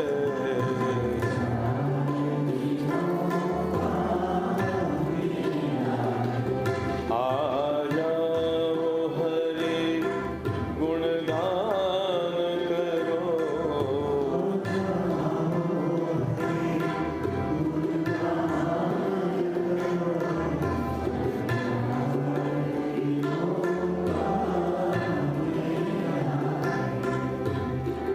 માતા છૂટી જશે, પિતા છૂટી જશે, ભાઈ ભાંડુઓ છૂટી જશે, ઘર પરિવાર છૂટી જશે, બધું જ છૂટવાનું છે. માત પિતા સુત બાંધવ સારે,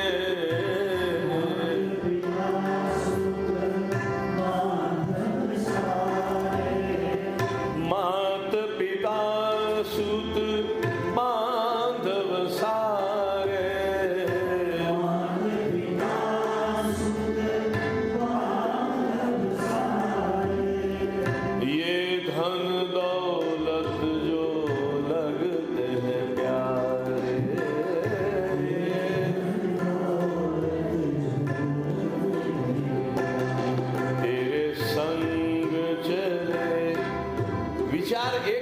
સાથે કોણ આવનાર છે? આ જગતમાં કોઈ વસ્તુ એવી નથી જે સંગમાં આવે, સાથે આવે. ભગવાન જેવા ભગવાને પણ ઉદ્ધવને કહી દીધું, ઉદ્ધવ તું મારી સાથે ન આવી શકે. ઉદ્ધવે કહ્યું, કૃષ્ણ મને સાથે લઈ જાઓ. શ્રી કૃષ્ણ ઉદ્ધવને કહે છે, ઉદ્ધવ તું બદ્રિકાશ્રમ જા. ભગવાન સ્વધામ ગયા, ઉદ્ધવ બદ્રિકાશ્રમ ગયો. નથી તમે કોઈની સાથે આવ્યા અને નથી તમે કોઈની સાથે જવા. કદાચ પતિ પત્નીનું એક જ સાથે મરણ થાય, કોઈ અકસ્માતમાં કે કઈ દુર્ઘટનામાં એક સાથે એક અવસ્થામાં મરણ પામે તો એ બંનેની ગતિ ન્યારી હોય છે. દરેકનો પોતપોતાનો માર્ગ છે અને સૌએ પોતપોતાના માર્ગે જવાનું છે.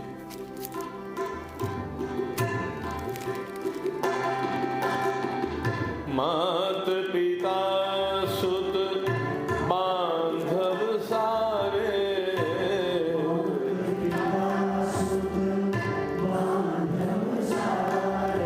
જેને જેને તમે પ્રેમ કરો છો એ બધા એક પછી એક વિદાય લેશે. તૈયાર રહો.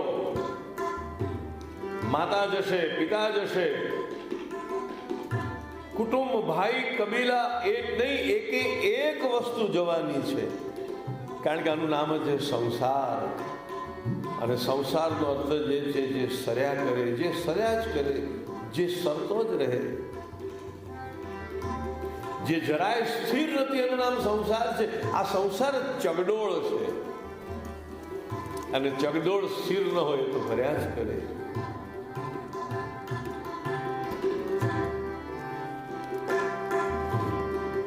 માત પિતા સુત બાંધવ સારે,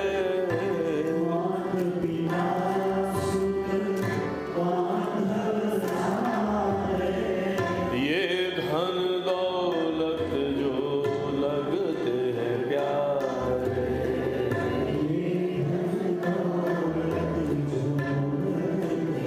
અરે બીજી બધી વસ્તુની વાત છોડો, પરિવારજનો કે સુખ વૈભવની વાત છોડો, માણસને સૌથી વધારે વહાલું આ દુનિયામાં શું હોય છે? પોતાનું શરીર. એ પણ ક્યાં સાથે આવવાનું છે? તેરે સંગ ચલે ન અભેલા હૈ, कुछ साथ नहीं आएगा. जग चार दिनों का मेला है.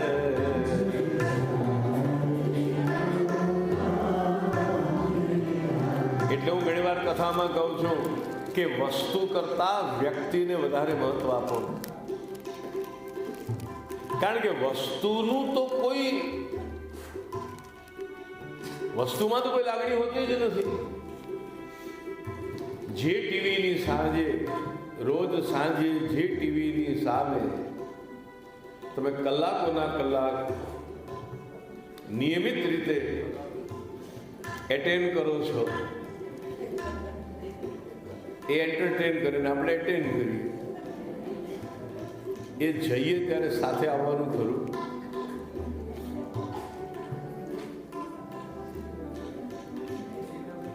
જે સોના ચાંદીના દાગીના સાથે આવવાના ખરા. હીરા માણેક મોતી, ઘર પરિવાર, એ બધું સાથે તો નથી આવવાનું. એટલું જ નહીં, ઘરના દરવાજા સુધી વળાવવા પણ નહીં આવે.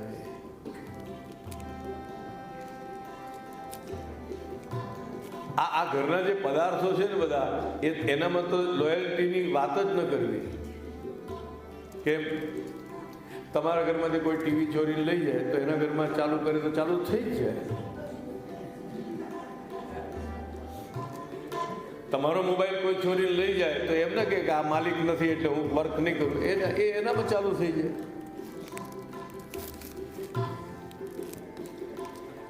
તમારું પાકીટ ક્યાંક રહી ગયું ને એમાં લાખ રૂપિયા કોકના હાથમાં આવી ગયા તો એ લાખ રૂપિયા રહે કે ન રહે? એટલે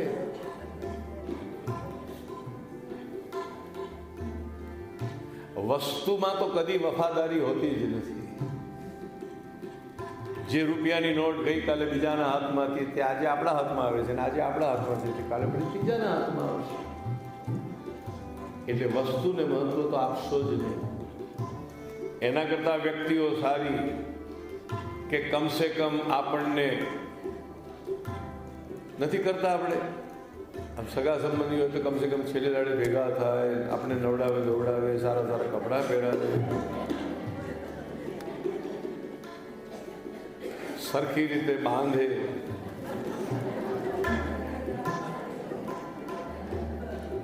કેટલી કેર લે. બોલો, આવી વાતો પર તમે હસો જરા, તમે કેટલા તૈયાર છો, સ્પિરિચ્યુઅલી કેટલા મેચ્યોર થઈ ગયા છો એ બતાવે છે. બાકી આ વાત તો આમ જરા દુઃખની વાત છે, પણ તમે એને હસો છો એટલે તમે સ્પિરિચ્યુઅલી મેચ્યોર છો.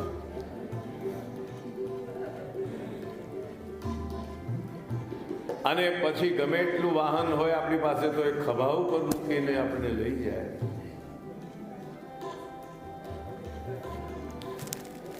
છેક સ્મશાન સુધી આપણને પહોંચાડે. એટલું જ નહીં, પણ પૂરેપૂરું બળી જાય અને બરાબર રાખ થઈ જાય ત્યાં સુધી વેઇટ થાય.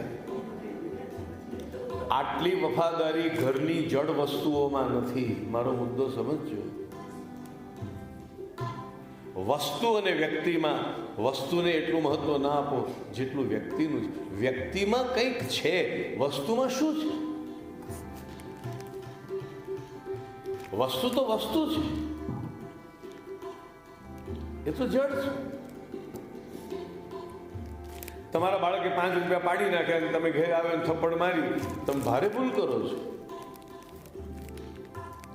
એ 5 રૂપિયાનું મહત્વ નથી, પણ એ થપ્પડ મારી હશે બાળક જિંદગીભર નહીં ભૂલી શકે. આમ ધાવતા દીકરાને મૂકીને યશોદા દૂધ બચાવવા માટે દોડી હતી તો કૃષ્ણે ઘરમાં રહેલા બધા માટલા ભાંગી નાખ્યા હતા કે માં, તને વસ્તુ વાલી છે કે વ્યક્તિ વાલી છે? શ્રી કૃષ્ણે પણ આ બોધ આપ્યો છે આપણને કે તને દૂધ વાલું છે કે હું વાલો છું. જીવનના વ્યવહારોમાં, તમારા પારિવારિક અને જીવનના વ્યવહારોમાં પણ આ વાત યાદ રાખજો. તેરે સંગ ચલે ન અધેલા હૈ,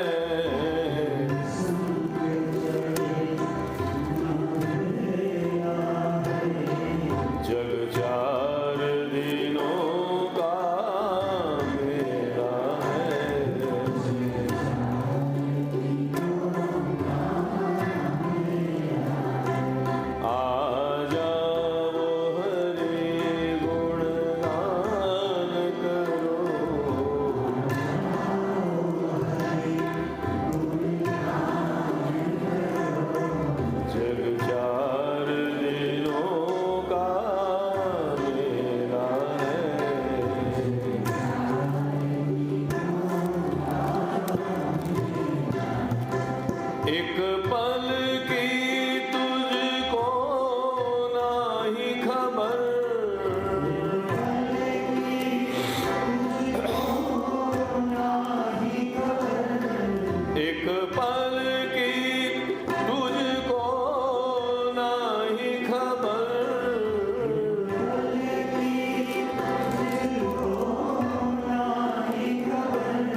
पता नहीं है लेकिन जाना तो पड़ेगा, क्योंकि कोई ठहर नहीं सकता. सब चला चलेगा. आज आ गया, काले आ गई, आ गयो, आ गई, चला चली. રોજ અવિરત પ્રવાહમાં લોકો મૃત્યુના મુખમાં હોમાઈ રહ્યા છે. ફરીથી કહું છું, આ વાત તમને નિરાશાવાદી બનાવવા માટે નથી, પણ મૃત્યુનું સ્મરણ કરવું જ જોઈએ, કારણ કે એ આપણને સાવધાન કરે છે. માણસે સાવધાન રહેવું જોઈએ. શાસ્ત્રો આપણને પ્રમાદમાંથી બહાર લાવવાને માટે આ બધી વાતો કરે છે, નિરાશાવાદી બનાવી દેવા માટે નહીં.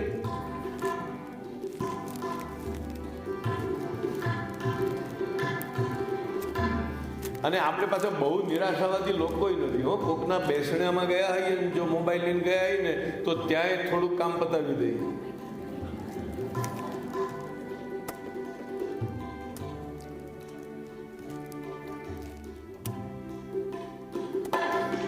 एक पल की तुझको नहीं खबर,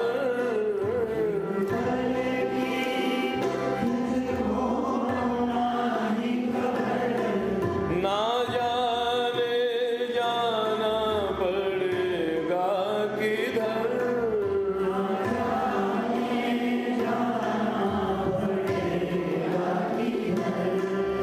ना जाने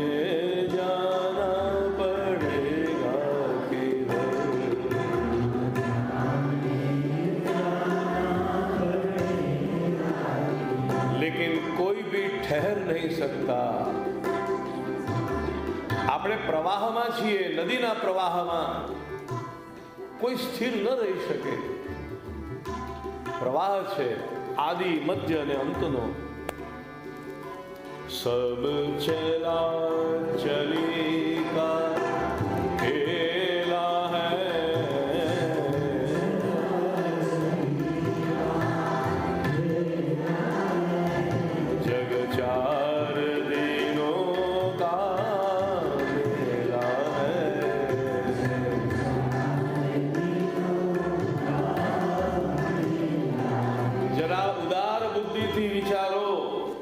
જીવનનો કોઈ ભરોસો નથી. આયુષ્ય પણ આપણું કેટલું બચ્યું એ આપણને ખબર નથી. એક નાનકડી જિંદગી, અને એમાં આપણે લોકો સાથે વેર કરીએ. નાનકડી જિંદગી, એમાં પણ આપણે લોકોની સાથે ક્લેશ કરીએ. એક નાનકડી જિંદગી ખબર નહીં ક્યારે પૂરી થવાની છે. શા માટે આપણે આ જગતમાં કટુતા મૂકીને જઈએ? શા માટે આ જગતમાં કંઈક અમંગલ નિશાનીઓ મૂકીને જઈએ? જીવન થોડું છે, અને જે બચ્યું છે તે પણ ખબર નથી કે કેટલું બચ્યું છે.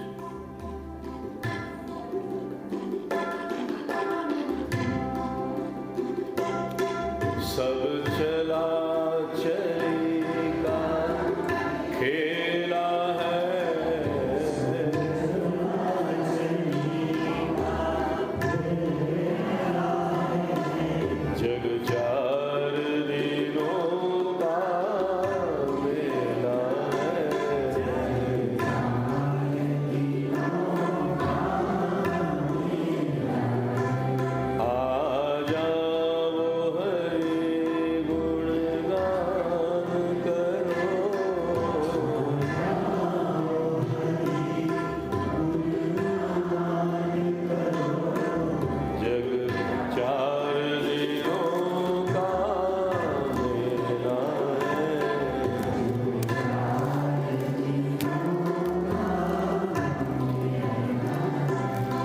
દત્તાત્રેય ભગવાન કહે છે, યમ પ્રાપ્ય માનુષમ લોકમ. એક તો તમને માનવ શરીર મળ્યું છે, અને તમે આ ધરતી ઉપર જન્મ્યા છો, આ ભારતની ભૂમિ પર છો. મુક્તિ દ્વારમ અપાવૃતમ, તમારા માટે મુક્તિનું દ્વાર ખુલ્લું છે. જરૂરી નથી કે તમે વિનાશના માર્ગે જાઓ. વિકાસનો માર્ગ ખુલ્લો છે. યાદ રાખો, ઈશ્વરનું દ્વાર ક્યારે પણ દુનિયામાં કોઈને માટે બંધ થયું નથી. એ તો આપણે મંદિરોમાં જઈએ છીએ, એની વ્યવસ્થા છે કે મંગળા થઈ ગયા, શણગાર થઈ ગયા. બાકી ભગવાનનું, ખરેખર તો ભગવાનનું દ્વાર ક્યારે કોઈના માટે બંધ થયું જ નથી. કોઈના માટે બંધ થયું નથી. રાવણ હોય, કંસ હોય, દુર્યોધન હોય, કોઈ પણ હોય, સર્વને માટે પ્રભુના દ્વાર ખુલ્લા છે. એટલા માટે છેલ્લી કડીમાં બોધ આપે છે. દત્તાત્રેય ભગવાન જે કહે છે તે જ વાત અહીં કહી છે.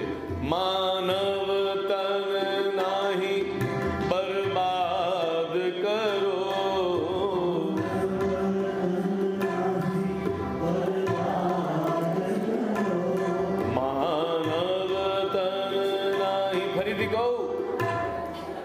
આનંદની વાત છે કે આપણને માનવ શરીર મળ્યું છે. ચિંતાની વાત છે કે ખબર નહીં ક્યાં સુધી છે. ભગવાનનું અણમોલ વરદાન મળ્યું છે માનવ શરીર, પણ ખબર નથી કે ક્યારે પાછું ખેંચી લેશ. મોડું થઈ જાય પહેલા જાગી જાઓ, મોડું થઈ જાય પહેલા સાવધાન થઈ જાઓ.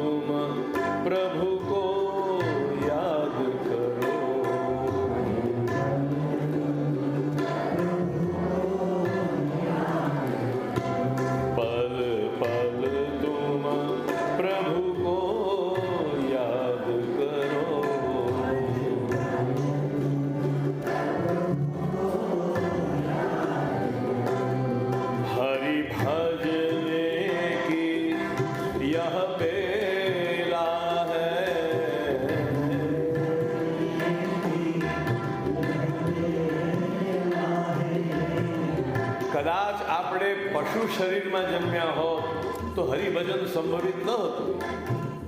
કદાચ આપણો જન્મ પક્ષી તરીકે થયો હોત તો હરિભજન સંભવિત ન હતું. ભગવાને તમને જેટલું આયુષ્ય આપ્યું છે ને એ હરિ ભજવાનો અવસર આપ્યો છે.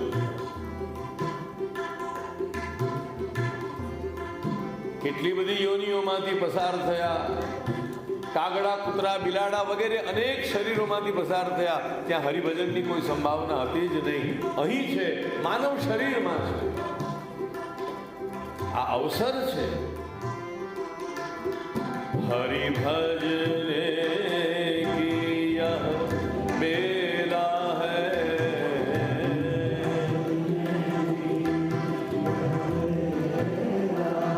ગુજરાતી ભાષામાં કહીએ છીએ વેળા. વેળા એટલે સમય, અવસર. આ અવસર છે હરિભજવાનો. માનવ જીવન સાર્થક કરી લો. જગ ચાર દિનો કા મેરા હૈ,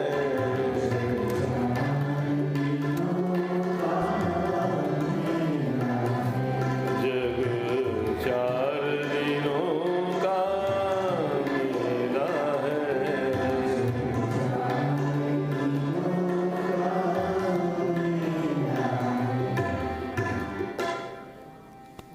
નવમા ગુરુ અજગરને બનાવે છે.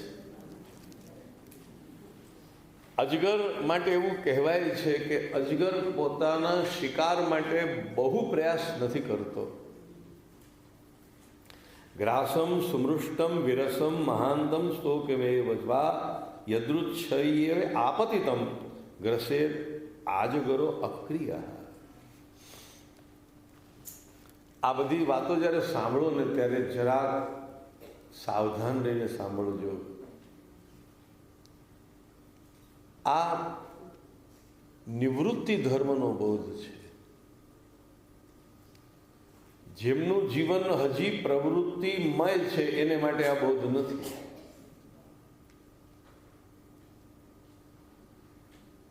જેમના જીવનમાં નિવૃત્તિનો સમય આવી ગયો છે એને માટે આ બોધ છે.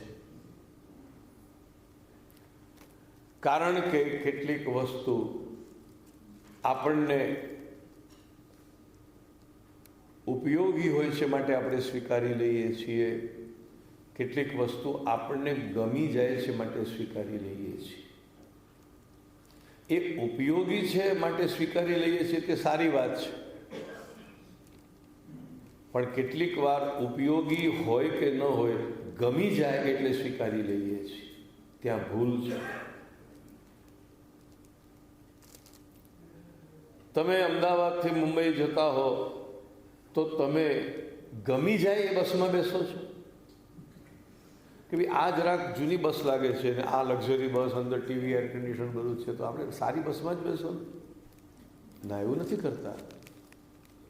પહેલાં તમે પૂછો છો કે આ બસ ક્યાં જાય છે? અમદાવાદથી મુંબઈ જાય છે? તો પેલું કે ના, તો અમદાવાદથી ઉદયપુર જાય છે, વિરુદ્ધ દિશામાં જાય છે. તો તમે ઉતરી જાઓ છો. કદાચ બસમાં બેઠા હો તો પણ ઉતરી જાઓ છો. બીજાના ઉપદેશમાંથી, બીજાની વાતમાંથી, શાસ્ત્રમાંથી, ગ્રંથોમાંથી, ગુરુવાણીમાંથી ગમી જાય છે તે સ્વીકારી લો, એ વાત ઠીક નથી.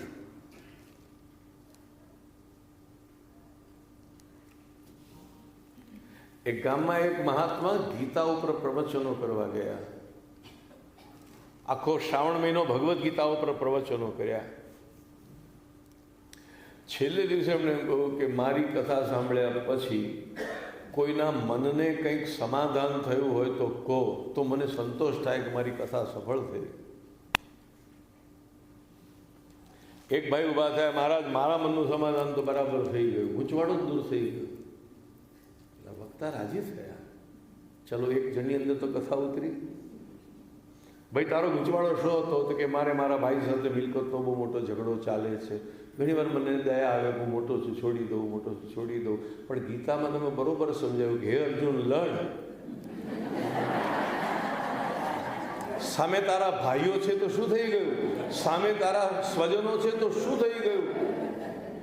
યુદ્ધાય કૃતનિશ્ચય. મહારાજ હવે ગૂંચવાડો સાવ દૂર થઈ ગયો. હવે તો આ પાર કે પેલે પાર.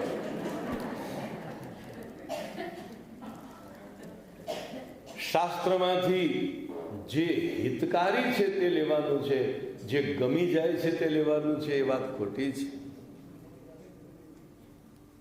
આપણે લડવું હોય તો લડી જવાની વાતો આપણને ગમી જાય. આપણે કોઈ વસ્તુ ન કરવી હોય તો છોડી દેવાની વાત ગમી જાય. અને એવું જ બન્યું છે આ અજગરની બાબતમાં. આપણે તો દોહો છે, પંછી ન કરે ચાકરી, છે ને, અજગર ન કરે કામ, દાસ મલુકા કહ ગયે સબકે દાતા રામ. આ એક વાક્ય આખા દેશને પ્રમાદી બનાવી દીધો. લોકોએ કહ્યું અમે ત્યાગી છીએ, અમે સંતોષી છીએ, સાથે કંઈ આવવાનું નથી. એના પરિણામે આખો દેશ ભૌતિક રીતે એટલો બધો પછાત થઈ ગયો. શાસ્ત્રના વાક્યોનો ખોટો અર્થ થયો. ક વખતે એ વાત સ્વીકારી લેવામાં આવી. કશું સાથે આવવાનું નથી. હવે સાંભળો, આપણે હમણાં જ બધા ગાઈએ છીએ કે ભાઈ સગપણ તો સાંભળ્યાનું સાચું, સંસાર ખરા. આપણે પેલું ધોળે નથી કરતા, સાચા સગા શ્રીનાથજી સોહાગી મારે, સાચા સગા શ્રીનાથજી. ભગવાન જ આપણા સાચા સગા છે, બાકી તો બધા નથી. હવે કોકના રિસેપ્શનમાં જાઓ ત્યારે વર રાજાને બધા ઊભા હોય ત્યારે જઈને આપ કેવું જોઈએ કે બધા સ્વાર્થના સગા છે, કોઈ સાથે આવવાના નથી, ઉઠાવીને બહાર ફેંકી દેશે. જે વાત જ્યાં શોભતી હોય ત્યાં શોભે. નિવૃત્તિની ભાષા પ્રવૃત્તિમાં ન શોભે, પ્રવૃત્તિની ભાષા નિવૃત્તિમાં ન શોભે. દરેક વાતનું એક મૂલ્ય છે, દરેક વાતનો એક વિશેષ પ્રસંગ છે. એટલે જ કૃષ્ણ અર્જુનને જુદો ઉપદેશ આપે છે અને ઉદ્ધવને જુદો ઉપદેશ આપે છે. મેં તમને પહેલે જ દિવસે આરંભ કરતા જ આ વાત સમજાવી હતી કે ઉદ્ધવ ગીતા અને અર્જુન ગીતામાં બહુ મોટો તફાવત છે. અર્જુન ગીતા કર્મનું પ્રતિપાદન કરે છે. કર્મ ન કરો. ગીતા તો કહે છે કે જે માનવી કર્મ કર્યા વિના ભોજન કરે છે એ ભોજન નથી ખાતો, પાપ ખાય છે. બીજાને આપ્યા વિના જે ભોજન કરે છે, એટલે કે તમારું સુખ જો તમે શેર ન કરો, તમારો આનંદ, તમારો સુખ, તમારી સંપત્તિ, તમારી પાસે જે સારું છે એ જો તમે શેર ન કરો અને એકલા જ ભોગવો તો તમે પાપ ભોગવો છો. એટલે આ વસ્તુ દરેક વસ્તુમાં આપણે જમવા બેઠા તો પહેલાં કંઈક થોડુંક ભોજન બીજા માટે કાઢી લઈએ છીએ કે આ ગાય માટે, કૂતરા માટે, કે સંત સાધુનું કે કંઈક જુદું. ખેડૂતોને ત્યાં અનાજ આવે તો અનાજ આવે એની સાથે અમુક ભાગ જુદો પાડી દે. સમુદ્ર મંથનમાં જ્યારે નીકળી તો કામધેનુ પહેલી નીકળી, કામધેનુ ઋષિઓને આપી દીધી. તમારી પાસે જે સારું છે એને શેર કરો. ગીતા એ કહે છે. તમારી પાસે બુદ્ધિ છે, બુદ્ધિ પરોપકારમાં વાપરો. તમારી પાસે શક્તિ છે, શક્તિ પરોપકારમાં વાપરો. બધું ન વાપરો, થોડું તો એનો અંશ તો એક એમાં વાપરો. તમે 24 કલાક તમારા હોય એ ઠીક નથી. 24 કલાકમાંથી 24 મિનિટ પણ તમે ભગવાનને આપો, એ જરૂરી છે. એટલે આપણને ઘણીવાર મનગમતી વસ્તુ સ્વીકારી લઈએ છીએ. અહીંયા એમ કહ્યું છે કે અજગર, બરોબર અનુવાદ વાંચું છું, વગર માંગેલું, વગર ઈચ્છા કરે, સ્વયં અનાયાસે જે મળી જાય, ચાહે લુખું સૂકું હોય, ચાહે મધુર હોય, સ્વાદિષ્ટ હોય, થોડું હોય, વધારે હોય, બુદ્ધિમાન મનુષ્ય અજગરની સમાન એને ખાઈ પી લઈ જીવનનો નિર્વાહ કરી અને ઉદાસીન રહેવું. આ વાત નિવૃત્તિ માટે છે.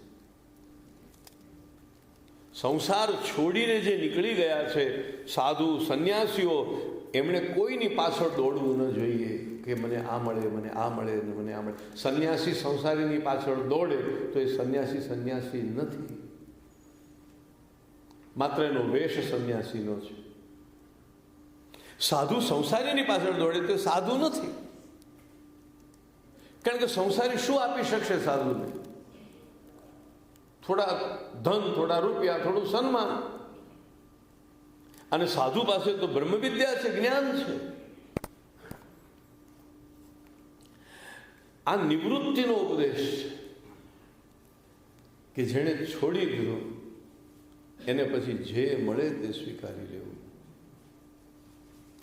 એને એટલા માટે આનું મોટા મોટું ઉદાહરણ છે જળ ભરત. કોઈ સુખની કામના ન કરો.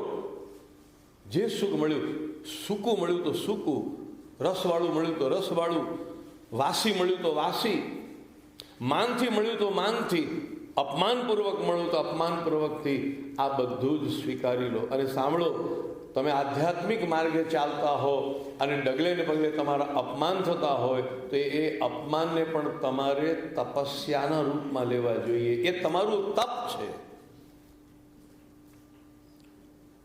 કદાચ ડગલે ને પગલે અપમાન સહન કરવા પડતા હોય તો એને દુર્ભાગ્ય ન માનો.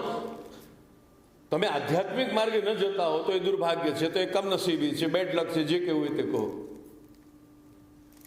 પણ જ્યારે તમે આધ્યાત્મિક માર્ગ પસંદ કર્યો હોય તો તમારા જીવનમાં આવતા તમામ દુઃખો, બીજાના દુર્વ્યવહારો એ તમારા માટેની તપસ્યા છે.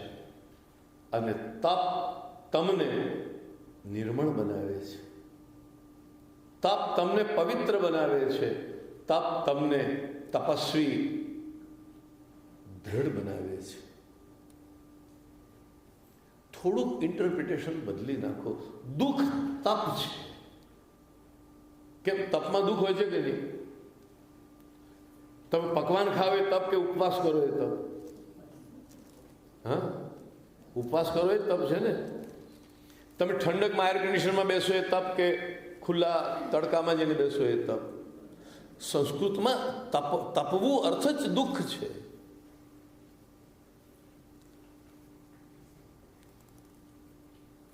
તપસ્વી દુઃખી થાય એવું નહીં.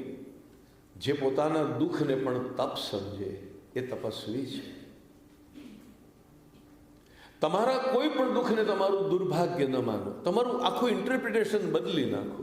આપણે ખોટી નજરથી આપણા જીવનને અને જગતને જોઈએ છીએ. રોંગ સાઈડ, દ્રષ્ટિ જ ખોટી છે આપણી. અને ખોટી દ્રષ્ટિથી એટલે આપણે બધું ખોટું દેખાય છે.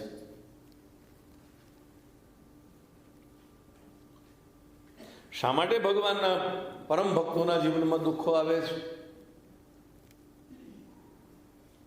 અને શા માટે ભગવાનના પરમ ભક્તોના જીવનમાં દુઃખ આવવા છતાં એ ભગવાનના ભક્તોએ ભગવાનને ફરિયાદ નથી કરી કે હું તારી ભક્તિ કરું છું, તું મને કેમ દુઃખી કરે છે? આટલો મોટો સૂરદાસ, એણે ભગવાને કદી એમ ન કહ્યું કે હું તારો આટલો મોટો ભક્ત, તારો મને સાક્ષાત્કાર થાય છે, મને બે આંખો આપતા તારું શું જાય છે? સુરદાસજી આંખ નથી માંગી. આટલા મોટા કુંભનદાસ ભગવાન પાસે એટલું એમ ન કહ્યું કે મારી કમસે કમ મારા ઘરમાં એક કાચનો ટુકડો તો હોય કે હું મારું મુખ જોઉં, મને બેસવા માટે એક આસન તો હોવું જોઈએ. તું શું પ્રભુ, તું મને કાંઈ આપતો નથી. એવું નથી. દરેક સુખ ભગવત કૃપા છે, તો દરેક દુઃખ પ્રભુને પ્રાપ્ત કરવા માટેની તપસ્યા છે. ઋષિમુનિઓ જંગલમાં જઈને તપ કરતા હતા. તમારે કોઈ જરૂર નથી જંગલમાં જવાની. ઋષિમુનિઓ હિમાલયમાં જઈને તપ કરતા હતા. તમારે હિમાલયમાં જવાની શી જરૂર છે? તમારું ઘર જ હિમાલય છે. અને એ ઘરમાં સમ વિષમ વાતાવરણની અંદર પણ તમે સ્વસ્થ રહો તો તમે તપસ્વી છો. ફરીથી કહું, સુખને ભગવાનની કૃપા માનો, પણ દુઃખને અવકૃપા ન માનો. રોંગ ઇન્ટરપ્રિટેશન ન કરો. અનુકૂળતા ભગવાનની કૃપા છે તો પ્રતિકૂળતા અવકૃપા નથી. તંદુરસ્તી ભગવાનની કૃપા છે તો બીમારી ભગવાનની અવકૃપા નથી. રાજપાટ કૃપા છે તો વનવાસ અભિશાપ નથી.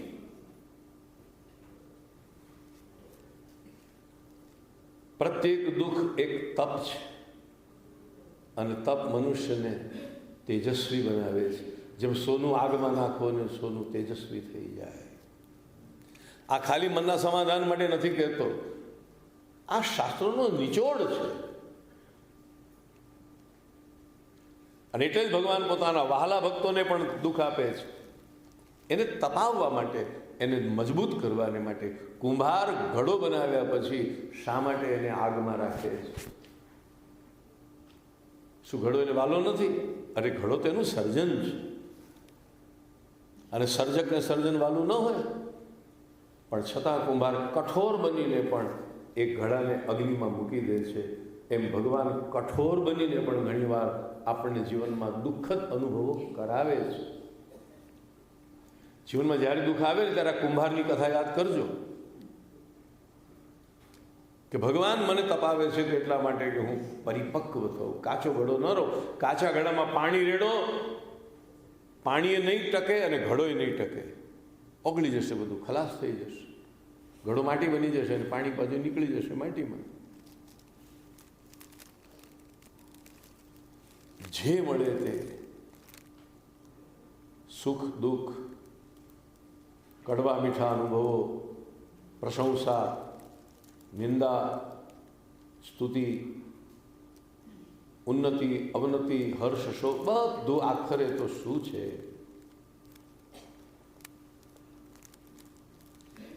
આ વાત આપણને ભગવાન સમજાવે છે. અજગરની જેમ જે મળે તેને. આપણે મહાપ્રભુજીનું પણ મેં તમને વાક્ય કહ્યું જ હતું, પ્રાપ્તમ સેવેત નિર્મમ. જે આવે તેને અપનાવી લો. ક્યાંકથી એક હવાની મધુર લહેર આવી તોય અપનાવી લો. ક્યાંકથી કંઈક આમ ગરમ પવન ફૂંકાયો તો પણ એને અપનાવી લો. દરેકના લાભ છે. સુખના જેમ લાભ છે ને એમ દુઃખના લાભ છે. રામ વનમાં ન ગયા હોત તો રાવણને મારી ન શક્યા હોત. સંપત્તિના લાભ છે એમ વિપત્તિના પણ લાભ છે. પણ એ લાભ આપણને દેખાતા નથી એટલે આપણે ભગવાનને બ્લેમ કરીએ છીએ. ભગવાન તે મને દુઃખ કેમ આપ્યું, તે મને દુઃખ કેમ આપ્યું. જે ક્ષણે આપણને દુઃખ પડે ને આપણે ભગવાનને શત્રુતાથી જોતા થઈ જઈએ છીએ. આપણને લાગે છે કે ભગવાન અન્યાય કરી રહ્યા છે. નહીં. તમે એક તો ગાંઠ વાળી લો કે આ જીવનમાં, આ જગતમાં જીવનનો અંત આવે ત્યાં સુધી દુઃખો પડવાના જ છે. ખોટા આશાવાદમાં ન જીવો કે સિદ્ધિવિનાયક ગયા કે શિરડી ગયા કે શ્રીનાથજી ગયા કે વૈષ્ણવદેવી ગયા કે તિરુપતિ ગયા એ બધું સારું થઈ જશે. એ ખોટો આશાવાદ છે. જીવન, પ્રત્યેક વ્યક્તિના જીવનના અંત સુધી દુઃખો આવશે. પણ એ જે દુઃખો આવશે એ દુઃખો માટે ભગવાનને કોઈ ફરિયાદ ન કરશો, એ જરૂરી છે માટે આવે છે. કદાચ ભગવાન આપણને કોઈ મહાન સુખ તરફ વાળવા છે માટે દુઃખ આપે છે. કદાચ આપણને ડાયવર્ટ કરવા છે માટે આપણને દુઃખ આપે છે. દુઃખ ડાયવર્ઝન છે, અને એ આપણે અનેક લોકોના જીવનમાં જોયું છે, આપણા પુરાણોમાં, શાસ્ત્રોમાં, અનેક જીવનમાં. ફરીથી કહું, અપર માતાએ મેણું ન માર્યું હોત તો ધ્રુવને ભગવાન ન મળ્યા. ભાગવતમાં એવી કથા છે કે જ્યારે વિમાન આવ્યું ને તો ધ્રુવે કહ્યું, પહેલાં મારી સાવકી માને બેસાડો, મારી સગી માં પછી. કારણ કે સગી માએ તો મને ભગવાનનો રસ્તો બતાવ્યો, પણ સાવકી માએ મને ઘરની આસક્તિ છોડાવી. વિમાનમાં પહેલા મારી સાવકી માને બેસાડો, મારા ઉપર એનો મોટો, અને પેલી તો સગી માં છે તો મારા ઉપર ઉપકાર કરે, એમાં શું નવાઈ છે? ધ્રુવ કે જે મારી બંને માએ ઉપકાર કર્યો છે, એકનો ઉપકાર મને મીઠો લાગ્યો હતો, બીજાનો જરા કડવો લાગ્યો હતો, બાકી ઉપકાર તો બેઉ માનો છે. બંનેને વિમાનમાં બેસાડો, પહેલા સાવકી માને બેસાડો, પછી મારી જનેતાને બેસાડો, પછી હું વિમાનમાં પગ મૂકીશ.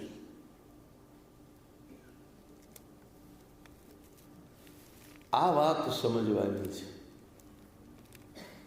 ઠીક, ચાલો, અત્યારે તો સમય થયો છે.